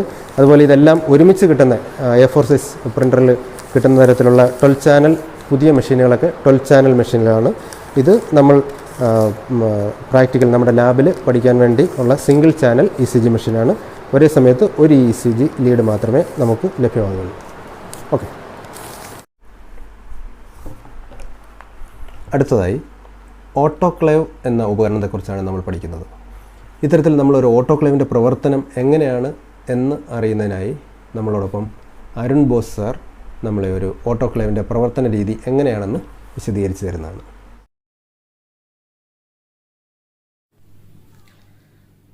നമ്മൾ ഇന്ന് പരിചയപ്പെടാൻ പോകുന്നത് ഓട്ടോക്ലേവിൻ്റെ ഇൻസ്റ്റലേഷനാണ്. ഓട്ടോക്ലേവ് എന്ന് പറയുന്നത് മോയിസ്റ്റ് ഹീറ്റ് വിത്ത് പ്രഷർ ഉപയോഗിച്ചിട്ട് ഒരു മെഡിക്കൽ എക്യുപ്മെൻറ്റിനെയോ അല്ലെങ്കിൽ കെമിക്കൽ മീഡിയംസിനെയോ ഒക്കെ അണുവിമുക്തമാക്കാൻ ഉപയോഗിക്കുന്ന ഒരു എക്യുപ്മെൻ്റാണ്. അപ്പോൾ അത് ഇൻസ്റ്റാൾ ചെയ്യുമ്പോൾ നമ്മൾ ശ്രദ്ധിക്കേണ്ട കുറച്ച് കാര്യങ്ങളുണ്ട്. അതിൻ്റെ യൂസിൽ നമ്മൾ ശ്രദ്ധിക്കേണ്ട കുറച്ച് കാര്യങ്ങളുണ്ട്. അതിനെപ്പറ്റി നമ്മൾ പറയാം. അപ്പോൾ ഇത് പല അളവിലും പല കപ്പാസിറ്റിയിലും വരുന്ന ഒരു മെഷീനാണ് ഓട്ടോക്ലേവ് എന്ന് പറയുന്നത്. അപ്പോൾ അതിൻ്റെ ഇൻസ്റ്റലേഷന് വേണ്ടി കുറച്ച് റിക്വയർമെൻറ്റ്സ് ഉണ്ട്. അത് ഒരുപാട് കറണ്ട് ലോഡ് വലിക്കുന്ന ഒരു എക്യുപ്മെൻ്റാണ്. സോ അതിൻ്റെ വയറിങ്ങും അതുപോലെ പ്രോപ്പറായിട്ട് 16 ആംപിയറേജിൻ്റെ വയറിംഗ് ഒക്കെ ചെയ്തിരിക്കണം. അതുപോലെ തന്നെ വലിയ ഓട്ടോക്ലേവ് ആണെങ്കിൽ വെൽ വെന്റിലേറ്റഡ് റൂമിലായിരിക്കും. അതിന് ചിലപ്പോൾ സ്റ്റീം ഔട്ട്ലെറ്റ് കൊടുക്കാനുള്ള ഫെസിലിറ്റി ഒക്കെ വേണ്ടി വരും. അപ്പോൾ ഒരു വെൽ വെന്റിലേറ്റഡ് റൂം ആയിരിക്കണം വലിപ്പം കൂടുന്തോറും. പിന്നെ വലിപ്പം കൂടിയ ഓട്ടോക്ലേവ് ഒക്കെ ആണെങ്കിൽ പോലും ഇതിന് എക്സ്റ്റേണൽ ആയിട്ട് വാട്ടർ സപ്ലൈ, ഇതിൽ വാട്ടർ ബോയിൽ ചെയ്ത് സ്റ്റീം പ്രൊഡ്യൂസ് ചെയ്ത് ആ സ്റ്റീം അണ്ടർ പ്രഷർ വെച്ചിട്ടാണ് നമ്മൾ ഓരോ വസ്തുക്കളെ അണുമുക്തമാക്കുന്നത്. അപ്പോൾ വാട്ടറിന് പ്രത്യേകം ലൈൻ വേണം. ഇതിൽ നിന്ന് വെന്റ് ചെയ്ത് പുറത്തേക്ക് വരുന്ന സ്റ്റീമിന് കളയാനുള്ള സെപ്പറേറ്റ് പുറത്തു പോകാൻ, വലിയ എക്യുപ്മെൻ്റ് കേസിലാണ് പുറത്തു പോകാനുള്ള ലൈൻ വേണം. തിരിച്ച് ഡ്രെയിനേജ് വാട്ടർ പോകാനുള്ള ലൈനും ഒക്കെ വേണം ഒരു വലിയ എക്യുപ്മെൻറ്റ് ഇൻസ്റ്റാൾ ചെയ്യുമ്പോൾ. ഇനി നമുക്ക് ഈ കുറച്ച് പാർട്സ് ഉണ്ട്. ആ പാർട്സിനെ പറ്റിയും നമ്മളൊരു പുതിയ ഓട്ടോക്ലേവ് നമ്മളൊരു ഇൻസ്റ്റിറ്റ്യൂട്ടിലേക്ക്, നമ്മുടെ ഒരു ലാബിലേക്ക് വാങ്ങുമ്പോൾ ശ്രദ്ധിക്കേണ്ട കുറച്ച് കാര്യങ്ങളിലേക്കും ഒന്ന് കടക്കാം. അതിൻ്റെ കുറച്ച് ചെക്ക് ലിസ്റ്റുകളുണ്ട്. ഒരു സാധനം നമ്മൾ പർച്ചേസ് ചെയ്യുമ്പോൾ അതിൻ്റെ പാക്കിങ്ങിനകത്ത് എന്തൊക്കെ വരുന്നുണ്ട്, അത് നമ്മൾ ശ്രദ്ധിക്കേണ്ട കാര്യങ്ങൾ ഏതൊക്കെയാണെന്ന് പറയാം. ഒരു ഓട്ടോക്ലേവ് ആദ്യമായിട്ട് വരുമ്പോൾ അതിൻ്റെ കൂടെ ഒരു യൂസർ മാനുവൽ ഉണ്ടാവും, അതിനൊരു ഇൻസ്റ്റലേഷൻ ഗൈഡ് ഉണ്ടാവും, എങ്ങനെയാണ് വെക്കേണ്ടത്, ഏത് സർഫസിൽ വെക്കണം, ഏതൊക്കെ കണ്ടീഷനിലാണ് അത് യൂസ് ചെയ്യേണ്ടത്, എങ്ങനെയൊക്കെ യൂസ് ചെയ്യണമെന്ന് കാണിക്കുന്ന ഒരു യൂസർ മാനുവൽ ഉണ്ടാവും, ഒരു ഇൻസ്ട്രക്ഷൻ മാനുവൽ ഉണ്ടാവും. അതൊക്കെ ആ ബോക്സിൻ്റെ കൂടെ ഉണ്ടോ എന്ന് നമ്മൾ പരിശോധിക്കണം. പിന്നെ അതിൻ്റെ ഒരു കമ്പോണൻറ്റ് ലിസ്റ്റ് ഉണ്ടാവും, എന്തൊക്കെ അവർ തന്നിരിക്കുന്നു. അപ്പോൾ ചില ഓട്ടോക്ലേവ് എന്ന് പറയുന്നത് സർജിക്കൽ എക്യുപ്മെൻറ്റ്സ് സ്റ്റെറിലൈസ് ചെയ്യാൻ പറ്റും, അതിൻ്റെ അകത്ത് കെമിക്കൽ മീഡിയംസ് സ്റ്റെറിലൈസ് ചെയ്യാൻ പറ്റും. അപ്പോൾ ഇതിനൊക്കെ വേണ്ടിയുള്ള സ്റ്റോറേജ് ട്രേസ് ഉണ്ടാവും. അത് ഒക്കെ ഒരു ചെക്ക് ലിസ്റ്റായിട്ട് വരും. അപ്പോൾ അതിൽ മെയിനായിട്ട് വരുന്നത്, അതിൻ്റെ കമ്പോണൻറ്റ് ചെക്ക് ലിസ്റ്റിൽ മെയിനായിട്ട് വരുന്നത് ഇതിൻ്റെ പ്രഷർ ഗേജുകളൊക്കെ ചിലതിൽ സെപ്പറേറ്റ് ആയിട്ടായിരിക്കും വരുന്നത്. അപ്പോൾ ആ പ്രഷർ ഗേജുകളൊക്കെ ഇതിൻ്റെ കൂടെ വരുന്നുണ്ടോ അത് ചെക്ക് ചെയ്യണം. ഇതിന് സീൽ ചെയ്യുന്ന വാഷേഴ്സ് ഉണ്ട്, അതുണ്ടോ അത് ചെക്ക് ചെയ്യണം. ഇതിൻ്റെ കൂടെ വരുന്ന പ്രഷർ ഗേജുകളുണ്ട്, അത് ചെക്ക് ചെയ്യണം. ഞാൻ നേരത്തെ പറഞ്ഞ ട്രേസ്, ഈ നമ്മൾ ഓട്ടോക്ലേവ് ചെയ്യാൻ ഉള്ള വസ്തുക്കൾ വെക്കുന്ന ട്രേകളുണ്ട്, അതുണ്ടോ എന്നൊക്കെ നമ്മൾ ചെയ്യണം. അങ്ങനെ ആദ്യം ആ ചെക്ക് ലിസ്റ്റ് കംപ്ലീറ്റ് ചെയ്യണം. ഒരു എക്യുപ്മെൻറ്റ് നമ്മൾ റിസീവ് ചെയ്ത് കഴിഞ്ഞാൽ ആദ്യം ആ ചെക്ക് ലിസ്റ്റ് കംപ്ലീറ്റ് ചെയ്യണം. ഓട്ടോക്ലേവിൻ്റെ കമ്പോണൻസ് ആയ അതിൻ്റെ ഹീറ്റിംഗ് കോയിൽ, ഓട്ടോക്ലേവിൻ്റെ പവർ കോഡ്, അതിൻ്റെ പ്രഷർ ഗേജസും സേഫ്റ്റി വാൽവ്സും ഒക്കെ ഈ ചെക്ക് ലിസ്റ്റ് പ്രകാരം ഉണ്ടോ എന്ന് നോക്കുക. അത് കഴിഞ്ഞ് വരുന്ന ഞാൻ പറഞ്ഞ സാമ്പിൾ ഹോൾഡിംഗ് ട്രേസ് ഉണ്ട്. എക്യുപ്മെൻറ്റ്സ് ആണെങ്കിൽ അതിന് ഹോൾഡ് ചെയ്യാൻ ട്രേസ് ഉണ്ട്, അതുണ്ടോ എന്ന് നോക്കുക. നമ്മൾ ഓട്ടോക്ലേവ് ഫസ്റ്റ് ടൈം യൂസ് ചെയ്യുന്നതിന് മുന്നേ അതിൻ്റെ വാൽവുകളും ഗേജുകളും ഒക്കെ പ്രോപ്പറായിട്ട് ഫങ്ഷൻ ചെയ്യുന്നുണ്ടോ എന്ന് ഒന്ന് ഉറപ്പുവരുത്തുക. അപ്പോൾ എയർ റിലീസ് വാൽവ് ആണ് അഴിച്ച് കാണിക്കുന്നത്, നമ്മുടെ അൺസ്ക്രൂ ചെയ്യുന്നതാണ് എയർ റിലീസ് വാൽവ്. നമ്മൾ ഓട്ടോക്ലേവിങ് കഴിഞ്ഞിട്ട് ഓട്ടോക്ലേവിനകത്ത് ബാക്കി നിൽക്കുന്ന എയറിനെ തുറന്നു വിടാൻ അത് യൂസ് ചെയ്യും. അത് തുറന്നു വിട്ടതിന് ശേഷം മാത്രമേ നമ്മൾ ഓട്ടോക്ലേവിനെ മൊത്തമായി ഓപ്പൺ ചെയ്യാൻ പാടുള്ളൂ. എന്നിട്ട് അടുത്തതായിട്ട് നമ്മൾ പിന്നെ ചെക്ക് ചെയ്യാൻ പോകുന്നത് ഇതിൻ്റെ പ്രഷർ വാൽവാണ്, പ്രഷർ റിലീസ് വാൽവാണ്. ഈ വാൽവിൽ കൂടെയാണ് ഓട്ടോക്ലേവിങ് ടൈമിൽ, അതായത് 15 പൗണ്ട് പ്രഷർ റീച്ച് ചെയ്യുമ്പോൾ എക്സസ് സ്റ്റീം പുറത്തു പോകുന്നത് ഈ കാണുന്ന പ്രഷർ റിലീസ് വാൽവിൽ കൂടിയാണ്. പിന്നീട് നമ്മളിതിൻ്റെ അടയ്ക്കുമ്പോഴുള്ള ലാച്ചുകളൊക്കെ പ്രോപ്പറായിട്ട് വർക്ക് ചെയ്യുന്നുണ്ടോ എന്ന് നമ്മൾ ഒന്ന് ടൈറ്റ് ചെയ്ത് ശ്രദ്ധിക്കുക. എല്ലാ വാൽവുകളും ഒന്ന് നല്ലതുപോലെ ടൈറ്റ് ചെയ്ത് നോക്കിയതിന് ശേഷം അത് ഉറപ്പ് വരുത്തുക. അതിനുശേഷമാണ് ഇതിൻ്റെ വർക്കിങ്ങിലേക്ക് നമ്മൾ പോകുന്നത്. വർക്ക് ചെയ്യിപ്പിക്കാൻ പാടുള്ളൂ. ഇതിൻ്റെ എല്ലാ വാൽവുകളും പ്രോപ്പറായിട്ട് വർക്ക് ചെയ്യുന്നു എന്ന് ഉറപ്പുവരുത്തിയതിന് ശേഷമേ നമ്മൾ വർക്ക് ചെയ്യിപ്പിക്കാവുള്ളൂ. ഇപ്പോൾ ഈ കാണുന്ന കമ്പോണൻ്റാണ് ഇതിൻ്റെ വാക്യൂം റിലീസ് വാൽവ് എന്നാണ് ഇതിന് പറയുന്നത്. ഇത് നമ്മൾ ഓട്ടോക്ലേവിംഗ് പ്രൊസീജിയർ കഴിഞ്ഞിട്ട് ഇതിന് കൂൾ ഓഫ് ടൈമിൽ ഈ വാൽവ് തുറന്നു വിട്ടിട്ടാണ് ഇതിൻ്റെ അകത്ത് എക്സസ് ആയിട്ട് ബിൽഡപ്പ് ചെയ്തിരിക്കുന്ന എയറും പ്രഷറിലുള്ള എയറും സ്റ്റീമും വാട്ടറും നമ്മൾ റിലീസ് ചെയ്ത് വിടുന്നത് ഈ വാക്യൂം റിലീസ് വാൽവിൽ കൂടിയാണ്. അത് കഴിഞ്ഞ് നമുക്ക് കണ്ടോ, ഈ വാൽവ് നമ്മൾ തുറന്നു കഴിഞ്ഞാൽ ഓട്ടോക്ലേവിംഗ് പ്രൊസീജിയർ കഴിയുമ്പോൾ ഈ ഇതിൻ്റെ അകത്ത് കുറച്ച് വായു കൂടുതൽ തങ്ങി നിൽക്കും. നമ്മൾ വെക്കുന്ന പാത്രങ്ങളിലായാലും അല്ലെങ്കിൽ ഇപ്പോൾ ഓട്ടോക്ലേവ് ചെയ്യാൻ വെക്കുന്ന എക്യുപ്മെൻറ്റ്സിലായാലും എക്സസ് ആയിട്ട് നിൽക്കുന്ന പ്രഷറോ അതിനുള്ളിൽ കണ്ടെയ്നേഴ്സിനുള്ളിൽ നിൽക്കുന്ന പ്രഷറോ എയറോ ഒക്കെ റിലീസ് ചെയ്യാം. ഇത് അതിൻ്റെ പവർ സപ്ലൈ കോഡ് കണക്ട് ചെയ്തിരിക്കുന്നതാണ് കാണിച്ചിരിക്കുന്നത്. ഓട്ടോക്ലേവ് പ്രവർത്തിപ്പിക്കുന്നതിന് മുന്നോടിയായിട്ട് ഹീറ്റിംഗ് എലമെൻറ്റ്, അതിൻ്റെ ഓട്ടോക്ലേവിൻ്റെ ഹീറ്റിംഗ് എലമെൻറ്റിന് മുകളിൽ വരെ വെള്ളം വരുന്ന രീതിയിൽ ഓട്ടോക്ലേവിനകത്തേക്ക് വെള്ളം നിറയ്ക്കുക. ഈ വെള്ളമാണ് പിന്നീട് ബോയിൽ ചെയ്ത് 121 ഡിഗ്രി സെൽഷ്യസിൽ 15 പൗണ്ട് പ്രഷറിൽ ബോയിൽ ചെയ്ത് നമുക്ക് വേണ്ട മോയിസ്റ്റ് ഹീറ്റ് സ്റ്റെറിലൈസേഷൻ തരുന്നത്. അപ്പോൾ ഹീറ്റിംഗ് എലമെൻറ്റിന് മുകളിലായി എപ്പോഴും വെള്ളം നിൽക്കണം, അത് പ്രത്യേകം ശ്രദ്ധിക്കുക. എന്നിട്ട് ആ വെച്ചിരിക്കുന്ന ട്രൈപോഡ് സ്റ്റാൻഡിന് മുകളിലായി അതിൻ്റെ അകത്തെ ട്രേകളിലേക്ക് നമുക്ക് ഓട്ടോക്ലേവ് ചെയ്യേണ്ട ട്രേയിൽ വെച്ചിട്ട് അതിൻ്റെ അകത്തേക്ക് ഇറക്കി വെച്ചിട്ട് ഇതിൻ്റെ ലാച്ചുകൾ കവർ ചെയ്ത് കഴിയുമ്പോൾ ലാച്ച് കവർ ചെയ്യുന്നതാണ് ആ കാണിക്കുന്നത്. ലാച്ച് വെച്ചിട്ട് ആ ലിഡിനെ നല്ലപോലെ ടൈറ്റ് ചെയ്യുന്നു. ടൈറ്റ് ചെയ്യുമ്പോൾ അതൊരു സർക്കുലർ മോഷനിലാണ് അത് ചെയ്യുന്നത്. ആ സർക്കുലർ മോഷനിൽ ചെയ്താലുള്ള ഗുണമെന്ന് പറഞ്ഞു കഴിഞ്ഞാൽ ഒരു ഈവൻ ഫിറ്റ് കിട്ടും. എല്ലായിടത്തും നല്ലപോലെ ആ സീലിംഗ് ആൻഡ് റബ്ബർ വാഷർ വെച്ചിട്ട് ഈവൻ സീലിംഗ് കിട്ടും. അതിനുവേണ്ടിയാണ് ആ ലാച്ചൊരു സർക്കുലർ മോഷനിൽ ടൈറ്റ് ചെയ്യുന്നത്. ടൈറ്റ് ചെയ്തതിന് ശേഷം ഇത് ഓൺ ചെയ്യുന്നു. ഓൺ ചെയ്യുമ്പോഴത്തേക്ക് ഇത് ആ 121 ഡിഗ്രി സെൽഷ്യസ് വരെ എത്തുമ്പോഴത്തേക്ക് 15 പൗണ്ട് പ്രഷറിൽ എത്തുമ്പോഴത്തേക്ക് ഗേജിൽ റീഡിങ് കാണിക്കും. അത് നമ്മളൊരു 15 to 20 മിനിറ്റ്സ് മെയിൻറ്റെയിൻ ചെയ്യും. അപ്പോൾ ഈ 15 പൗണ്ട് പ്രഷർ എത്തിക്കഴിഞ്ഞാൽ എക്സസ് ആയിട്ട് വരുന്ന സ്റ്റീം എന്ത് ചെയ്യുമെന്നറിയാമോ? അതോ ആ സേഫ്റ്റി വാൽവിൽ കൂടി പുറത്തള്ളപ്പെടും. അത് കൂടുതൽ ബിൽഡപ്പ് ചെയ്താൽ ഇത് പൊട്ടിത്തെറിക്കാൻ സാധ്യതയുണ്ട്. അപ്പോൾ എക്സസ് വരുന്ന സ്റ്റീം 15 പൗണ്ട് പ്രഷർ എത്തുമ്പോഴത്തേക്ക് ഇങ്ങനെ പുറന്തള്ളിക്കൊണ്ടിരിക്കും. അങ്ങനെ നമ്മളതിനൊരു 20 മിനിറ്റ്സ് വരെ അതിനെ അവിടെ മെയിൻറ്റെയിൻ ചെയ്യും. അത് കഴിഞ്ഞിട്ട് നമ്മളിതിനെ സ്വിച്ച് ഓഫ് ചെയ്തിട്ട് കൂൾ ഡൗൺ ചെയ്യും. കൂൾ ഡൗൺ ചെയ്ത് കഴിയുമ്പോൾ മൊത്തവും തണുത്ത് കഴിയുമ്പോഴത്തേക്ക് ഈ എയർ റിലീസ് വാൽവ് തുറന്ന് വിട്ടിട്ട് ഇതിനകത്ത് ലാച്ചുകളെല്ലാം അൺസ്ക്രൂ ചെയ്തിട്ട് ലിഡ് റിമൂവ് ചെയ്ത് അതിൻ്റെ അകത്തിരിക്കുന്ന സാധനങ്ങളെ റിമൂവ് ചെയ്യും. അപ്പോൾ അത് ഓട്ടോക്ലേവ് ചെയ്യപ്പെട്ടു എന്ന് നമുക്ക് പറയാം. നമ്മുടെ ഓട്ടോക്ലേവ് ഇൻസ്റ്റാൾ ചെയ്ത് കഴിഞ്ഞാൽ എന്തൊക്കെ ആദ്യം ശ്രദ്ധിക്കണം, അത് ബോക്സ് ഓപ്പൺ ചെയ്യുമ്പോൾ എന്തൊക്കെ ശ്രദ്ധിക്കണം നമ്മൾ പറഞ്ഞു. അതിലെ ലിസ്റ്റ് ഓഫ് കമ്പോണൻറ്റ്സ് ചെക്ക് ചെയ്യണമെന്ന് പറഞ്ഞു. അത് കഴിഞ്ഞ് നമ്മൾ ഓട്ടോക്ലേവിൻ്റെ ഒരു ജനറൽ ചെക്കപ്പ് നടത്തണമെന്ന് പറഞ്ഞു. അതിൻ്റെ ഗേജുകളും വാൽവുകളും എല്ലാം പ്രോപ്പറായിട്ട് ഫിറ്റ് ചെയ്തിരിക്കുകയാണോ എന്നൊരു ജനറൽ ചെക്കപ്പ് നടത്തണമെന്ന് പറഞ്ഞു. അത് കഴിഞ്ഞ് നമ്മളൊരു ട്രയൽ റണ്ണം നടത്തി അല്ലേ. ട്രയൽ റണ്ണ് നടത്തുമ്പോൾ അതിൽ വാട്ടർ ഫില്ല് ചെയ്യേണ്ട രീതി പറഞ്ഞു. നമ്മൾ അതിൻ്റെ അടപ്പുകൾ ടൈറ്റ് ചെയ്യേണ്ട, അടപ്പിൻ്റെ ലിഡിൻ്റെ ബോൾട്ടുകൾ ടൈറ്റ് ചെയ്യേണ്ട രീതി പറഞ്ഞു. അത് കഴിഞ്ഞിട്ട് പ്രഷർ മെയിൻറ്റെയിൻ ചെയ്യുന്ന രീതി പറഞ്ഞു. സ്റ്റീം റിലീസ് ചെയ്യുന്ന രീതിയെല്ലാം നമ്മൾ കണ്ടു. ഇതെല്ലാം കണ്ടു കഴിഞ്ഞ് പിന്നെ നമ്മളിനി അടുത്ത ജനറൽ ചെക്കപ്പ് എന്താണ് ചെയ്യേണ്ടത്? ഈ ഓട്ടോക്ലേവ് ഒന്ന് ഫങ്ഷൻ ചെയ്ത് കഴിയുമ്പോൾ ഈ നമ്മൾ കൊണ്ടുവന്ന മെഷീൻ എവിടെയെങ്കിലും ഒരു വാട്ടർ ലീക്ക് ഉണ്ടോ, ഒരു സ്റ്റീം ലീക്ക് ഉണ്ടോ എന്നൊക്കെ നമ്മൾ ഫസ്റ്റ് ട്രയൽ റൺ കഴിയുമ്പോഴത്തേക്ക് നമുക്ക് മനസ്സിലാവും. അപ്പോൾ അതൊക്കെ ഒന്ന് ശ്രദ്ധിക്കുക. അപ്പോൾ ഏതെങ്കിലും വാൽവിനിടയിൽ കൂടി ചെറുതായിട്ട് വാട്ടർ ലീക്കേജ് ഉണ്ടോ, സ്റ്റീം ലീക്കേജ് ഇതിൻ്റെ ലിഡിൻ്റെയും ആ ബോട്ടം പോർഷൻ്റെ ഇടയ്ക്കുള്ള വാഷറിൻ്റെ ഇടയ്ക്കുള്ള സ്റ്റീം ലീക്കേജ് ഉണ്ടോ, നമ്മുടെ ബോൾട്ടുകൾ പ്രോപ്പറായിട്ട് ടൈറ്റ് ആവുന്നുണ്ടോ, ഇതൊക്കെ നമ്മൾ ഈ ട്രയൽ റൺ ടൈമിലൊന്ന് ചെക്ക് ചെയ്ത് കഴിഞ്ഞാൽ ഫർദർ യൂസേജിന് നമുക്ക് ട്രബിൾ ഫ്രീ ആയിട്ട് ഓട്ടോക്ലേവ് ഒരുപാട് നാൾ നമുക്ക് സൂക്ഷിക്കാൻ പറ്റും. പിന്നെ ഇതിൻ്റെ പ്രോപ്പർ ഹീറ്റിംഗ് ടെമ്പറേച്ചർ അറ്റൈൻ ചെയ്തോ എന്നൊക്കെ അറിയാനായിട്ടുള്ള ഹീറ്റിംഗ് സ്ട്രിപ്പുകളുണ്ട്. അത് നമ്മൾ ഈ ഓട്ടോക്ലേവിനകത്ത് വെച്ച് കഴിഞ്ഞാൽ ഈ ഓട്ടോക്ലേവിൻ്റെ 121 ഡിഗ്രി സെൽഷ്യസ് അറ്റൈൻ ചെയ്ത് കഴിഞ്ഞാലേ ആ സ്ട്രിപ്പിൻ്റെ ഒരു കളർ ചേഞ്ച് ഉണ്ടാവും. അപ്പോൾ ഈ ട്രയൽ റൺ സമയത്ത് ഈ സ്ട്രിപ്പുകൾ ഇതിൻ്റെ അകത്ത് വെച്ച് കഴിഞ്ഞാൽ നമുക്ക് ഓട്ടോക്ലേവിൻ്റെ ഹീറ്റിംഗ് വരെ പ്രോപ്പറായിട്ട് നടക്കുന്നുണ്ടോ എന്ന് വരെ നമുക്ക് ചെക്ക് ചെയ്തതിന് ശേഷം നമ്മുടെ ലാബിലേക്ക് ഉപകരണം റെഗുലർ യൂസേജിനായിട്ട് കൊടുക്കാൻ സാധിക്കും. അപ്പോൾ ഇത്രയാണ് ഒരു ഓട്ടോക്ലേവ് ഒരു പർച്ചേസ് ചെയ്ത് അതിൻ്റെ കമ്പോണൻസ് എല്ലാം ഉണ്ടോ എന്ന് ഉറപ്പുവരുത്തി, ചെക്ക് ലിസ്റ്റ് പ്രകാരം എല്ലാ കമ്പോണൻസ് ഉണ്ടോ എന്ന് ഉറപ്പുവരുത്തി ട്രയൽ റൺ നടത്തി നമ്മളൊരു ലാബിലേക്ക് റെഗുലർ യൂസിനായിട്ട് കൊടുക്കുന്ന രീതി. ഒരു oxygen cylinder with regulator, flow meter and humidifier, ഇത്രയും കാര്യങ്ങളുമായിട്ട് എങ്ങനെ പ്രവർത്തിപ്പിക്കാം എന്നുള്ളതാണ് നമ്മൾ അടുത്തായിട്ട് നോക്കുന്നത്. ആദ്യം ചിത്രത്തിൽ കാണിച്ചിരിക്കുന്ന പോലെ റൈറ്റ് സൈഡിലൊരു ഓക്സിജൻ സിലിണ്ടർ കാണിച്ചിട്ടുണ്ട്.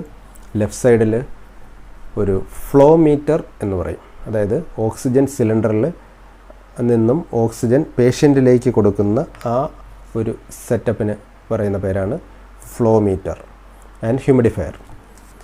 നമുക്കൊരു കാര്യം ശ്രദ്ധിക്കാം. ആ ഓക്സിജൻ സിലിണ്ടറിൻ്റെ അകത്ത് ഒന്ന് രണ്ട് കാര്യങ്ങൾ ശ്രദ്ധിക്കേണ്ടതായിട്ടുണ്ട്. ഓക്സിജൻ സിലിണ്ടറിൻ്റെ കളർ കോഡ് എന്ന് പറയുന്നത് ബ്ലാക്ക് ബോഡി വിത്ത് വൈറ്റ് നെക്കാണ്. അതായത് ഓക്സിജൻ സിലിണ്ടറിൻ്റെ ബോഡി പാർട്ട് കംപ്ലീറ്റ് ബ്ലാക്ക് ആയിരിക്കും, ടോപ്പ് സൈഡ് വൈറ്റ് കളറായിരിക്കും. ഇത്തരത്തിലുള്ള കളർ കോഡാണ് ആ സിലിണ്ടറിനുള്ളിൽ ഓക്സിജനാണ് എന്ന് മനസ്സിലാക്കാനായി നമ്മൾ കളർ കോഡിങ് കൊടുത്തിരിക്കുന്നത്. സാധാരണ നമ്മൾ ഉപയോഗിക്കുന്ന ബി ടൈപ്പ് സിലിണ്ടർ എന്ന് പറയും, അതായത് മീഡിയം ടൈപ്പ് സിലിണ്ടർ. ആ സിലിണ്ടറിൻ്റെ കപ്പാസിറ്റി എന്ന് പറയുന്നത് ഒരു 1200 ലിറ്റേഴ്സ് ഓഫ് ഗ്യാസ്. അതിൻ്റെ ഗ്യാസ് കപ്പാസിറ്റി 1200 ലിറ്റേഴ്സാണ് കണക്ട് ചെയ്യാനുള്ള കപ്പാസിറ്റി. അത് 150 kg/cm² എന്ന പ്രഷറിലായിരിക്കും ആ ഓക്സിജൻ സിലിണ്ടറിൻ്റെ അകത്ത് ഉപയോഗിച്ചിരിക്കുന്നത്. ഇതോടൊപ്പം ഒരു ഫ്ലോ മീറ്റർ എന്ന് പറയുന്ന ഉപകരണം, ഫ്ലോ മീറ്റർ ഗേജ് എന്ന് പറയുന്നത് എത്രത്തോളം പ്രഷറിലാണ് ആ സിലിണ്ടറിനുള്ളിൽ എത്രത്തോളം പ്രഷർ അല്ലെങ്കിൽ എത്രത്തോളം ഓക്സിജൻ ഉണ്ടെന്ന് മനസ്സിലാക്കാൻ വേണ്ടിയുള്ള ഒരു ഗേജ് ഉണ്ടാവും. ഈ ഒരു ഫ്ലോ മീറ്റർ ഉണ്ടാവും. ഫ്ലോ മീറ്റർ എന്തിനു വേണ്ടിയാണെന്ന് ചോദിച്ചാൽ അതൊരു ഓക്സിജൻ സപ്ലൈ ചെയ്യാനായിട്ട് ഉപയോഗിക്കുന്ന ഒരു ഫ്ലോ മീറ്റർ. ഇതോടൊപ്പം ഹ്യൂമിഡിഫയർ എന്ന ഒരു ബോട്ടിൽ കൂടി ഇതോടൊപ്പം ഉൾക്കൊള്ളിച്ചിരിക്കും. പ്യുവർ ഓക്സിജൻ ആയതുകൊണ്ട് തന്നെ നമ്മുടെ ലങ്സിന് കംഫർട്ടബിളായിട്ട് ഇൻഹലേഷൻ എക്സലേഷൻ പ്രോസസ്സ് നടത്താൻ വേണ്ടി ഡിസ്റ്റിൽഡ് വാട്ടർ ഒഴിച്ചാണ് ഈ ഹ്യൂമിഡിഫയർ പ്രവർത്തിപ്പിക്കുന്നത്. അപ്പോൾ ഈ ഹ്യൂമിഡിഫയറിൽ ഡിസ്റ്റിൽഡ് വാട്ടർ ഉപയോഗിക്കും. അപ്പോൾ ഇത്തരത്തിലുള്ള 3 കാര്യങ്ങൾ, ഒരു oxygen cylinder, flow meter, humidifier എന്നീ 3 കാര്യങ്ങൾ എങ്ങനെയാണ് സെറ്റ് ചെയ്യുന്നത്. ഒരു ഫ്ലോ മീറ്റർ വിത്ത് ഹ്യൂമിഡിഫയർ കണക്റ്റ് ചെയ്ത ഓക്സിജൻ സിലിണ്ടറാണ് നമ്മളിപ്പോൾ വീഡിയോയിൽ കാണുന്നത്. അപ്പോൾ ഇതിൻ്റെ ഈ ടോപ്പ് ഭാഗത്തുള്ള ആ ഒരു ടെസ്റ്റ് ട്യൂബ് പോലുള്ള ആ ഒരു സംഭവമാണ് ഹ്യൂമിഡിഫയറിൻ്റെ ടോപ്പ് സൈഡിൽ കാണുന്ന ഇതാണ് ഫ്ലോ മീറ്റർ എന്ന് പറയുന്നത്. ആ ഫ്ലോ മീറ്ററിലാണ് നമ്മൾ എത്രത്തോളം ഓക്സിജനാണ് പേഷ്യൻറ്റിലേക്ക് സപ്ലൈ ചെയ്യുന്നതെന്ന് കാണിച്ചിട്ടുണ്ട്. 1, 2, 3 മുതൽ 10 വരെയാണ് അതിൻ്റെ റീഡിങ്സ് ഉള്ളത്. 10 ലിറ്റർ പെർ മിനിറ്റ്, 1 മുതൽ 10 ലിറ്റർ പെർ മിനിറ്റ്. ഒരു മിനിറ്റിൽ ഇത്രയും ലിറ്റർ ഓക്സിജൻ ആണ് പേഷ്യൻറ്റിലേക്ക് സപ്ലൈ ചെയ്യേണ്ടതെന്നാണ് അത് സൂചിപ്പിക്കുന്നത്.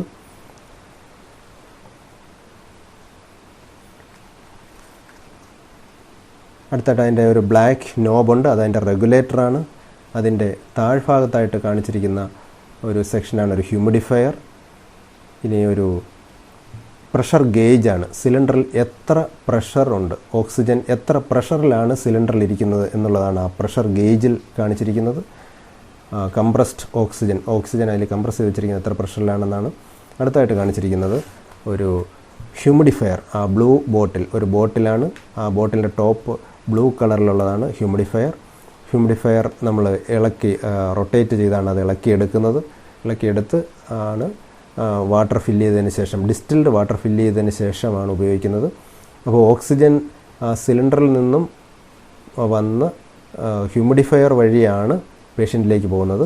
ആ ഹ്യൂമിഡിഫയറിൻ്റെ ഓപ്പൺ ചെയ്തതിന് ശേഷം, ഹ്യൂമിഡിഫയർ സെപ്പറേറ്റ് ചെയ്തതിന് ശേഷം അതിൽ ഡിസ്റ്റിൽഡ് വാട്ടറാണ് ഒഴിക്കേണ്ടത്, പ്യുവർ വാട്ടർ. കാര്യം പേഷ്യൻറ്റിൻ്റെ ലങ്സിലേക്ക് ഡയറക്റ്റ് പോകുന്നത് കൊണ്ട് തന്നെ അതിൽ ഡിസ്റ്റിൽഡ് വാട്ടർ അല്ലെങ്കിൽ പ്യുവർ വാട്ടർ ആയിരിക്കണം ഉപയോഗിക്കേണ്ടത്. ഡിസ്റ്റിൽഡ് വാട്ടർ ഫില്ല് ചെയ്തതിന് ശേഷം നമ്മൾ ആ ഓക്സിജൻ സിലിണ്ടറുമായിട്ട് ഫ്ലോ മീറ്ററിലേക്ക് അത് കണക്ട് ചെയ്യും. അതിൻ്റെ ലെവൽ അതിൽ സൂചിപ്പിച്ചിട്ടുണ്ട്. ആ ലെവലിൽ കൂടാൻ പാടില്ല. അതിനുശേഷം അത് ഫ്ലോ മീറ്ററിൽ കണക്ട് ചെയ്തതിന് ശേഷം റൊട്ടേറ്റ് ചെയ്താണ് ഈ ഹ്യൂമിഡിഫയർ, ഇതിന് ഹ്യൂമിഡിഫയർ എന്നാണ് ആ സെക്ഷന് പറയുന്ന പേര്. ഈ ഹ്യൂമിഡിഫയർ റൊട്ടേറ്റ് ചെയ്ത് ടൈറ്റ് ചെയ്ത് വയ്ക്കുന്നു. ടൈറ്റ് ചെയ്ത് കണക്ട് ചെയ്തതിന് ശേഷം അടുത്തായിട്ട് നമ്മൾ ശ്രദ്ധിക്കാൻ പോകുന്നത്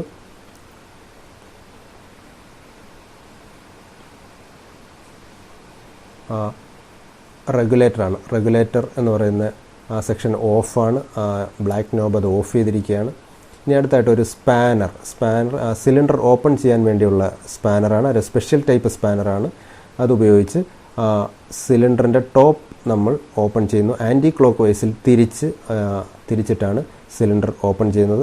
ഈ സിലിണ്ടർ ഓപ്പൺ ചെയ്യുന്ന സമയത്ത് ആ ബ്ലാക്ക് നോബ് ഓഫ് പൊസിഷനിലായിരിക്കണം, അല്ലെങ്കിൽ ഡയറക്റ്റ് ഓക്സിജൻ പുറത്തേക്ക് ചാടും. അത്തരത്തിലുണ്ടാകാതിരിക്കാൻ ആ ബ്ലാക്ക് നോബ്, റൊട്ടേറ്റ് ചെയ്യുന്ന ഒരു നോബ് കണ്ടല്ലോ, അത് ഓഫ് പൊസിഷനിലിട്ടതിന് ശേഷമാണ് സിലിണ്ടർ ഓപ്പൺ ചെയ്യുന്നത്. ഇനി അത് നമ്മൾ പതുക്കെ സ്ലോ ആയിട്ട് അത് ഓപ്പൺ ചെയ്യുന്നു. ഓപ്പൺ ചെയ്യുന്ന സമയത്ത് ഫ്ലോ മീറ്ററിൻ്റെ ടോപ്പ് സൈഡിൽ ഒരു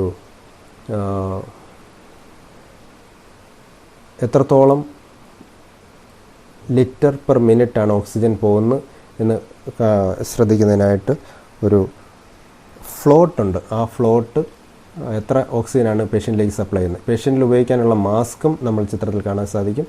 ഫ്ലോ മീറ്ററിൽ നിന്നും മാസ്ക് വഴിയാണ് പോകുന്നത്. ഇനി അടുത്തായിട്ടൊരു ഫ്ലോട്ട് എന്ന് പറയുന്ന ഒരു ബ്ലാക്ക് കളറിലൊരു ഫ്ലോട്ട് ഉണ്ട്. ആ ഓക്സിജൻ എത്രത്തോളം വരുന്നു എന്നതിനനുസരിച്ച് ഓപ്പൺ ചെയ്ത് അതിൻ്റെ ഇത് കൂടുന്നതിനനുസരിച്ച് ആ ഫ്ലോട്ട് മുകളിലേക്ക് പോവുകയും ഓക്സിജൻ ബബിൾസിൻ്റെ ഫോമിൽ ഹ്യൂമിഡിഫയർ വഴിയാണ് ട്യൂബിലൂടെ പേഷ്യൻറ്റിലേക്ക് പോകുന്നത്. അപ്പോൾ ഈ ഫ്ലോട്ട് അഡ്ജസ്റ്റ് ചെയ്യുന്നതനുസരിച്ച് നമ്മൾ എത്ര ലിറ്റർ ഓക്സിജൻ വേണം എന്നുള്ളത് കൂട്ടുകയോ കുറയ്ക്കുകയൊക്കെ ചെയ്യാം. കൂടുന്നതിനനുസരിച്ച് ഈ ബബിൾസും കൂടിക്കൊണ്ടിരിക്കും. അപ്പോൾ എന്നിട്ട് ആ ഹ്യൂമിഡിഫയറിൽ നിന്നാണ് നമ്മളുടെ ഓക്സിജൻ പേഷ്യൻറ്റിലേക്ക് ഒരു മാസ്ക് വഴി സപ്ലൈ ചെയ്യുന്നത്. 3 ഉപകരണങ്ങളാണ് നമ്മൾ ഇതുവരെ ബേസിക് മെഡിക്കൽ എക്യുപ്മെൻറ്റിൻ്റെ വിഭാഗത്തിൽ സെറ്റപ്പ് ആൻഡ് ഇൻസ്റ്റലേഷനിൽ നമ്മൾ പഠിച്ചത്. 1 ECG machine, 2 autoclave, 3 oxygen cylinder with flow meter and humidifier. ഇത്തരത്തിൽ ഈ 3 കാര്യങ്ങളോടുകൂടി നമ്മുടെ unit 8 setup and installation of basic medical equipment എന്ന ചാപ്റ്റർ ഇവിടെ പൂർണ്ണമാകുന്നു. Thank you.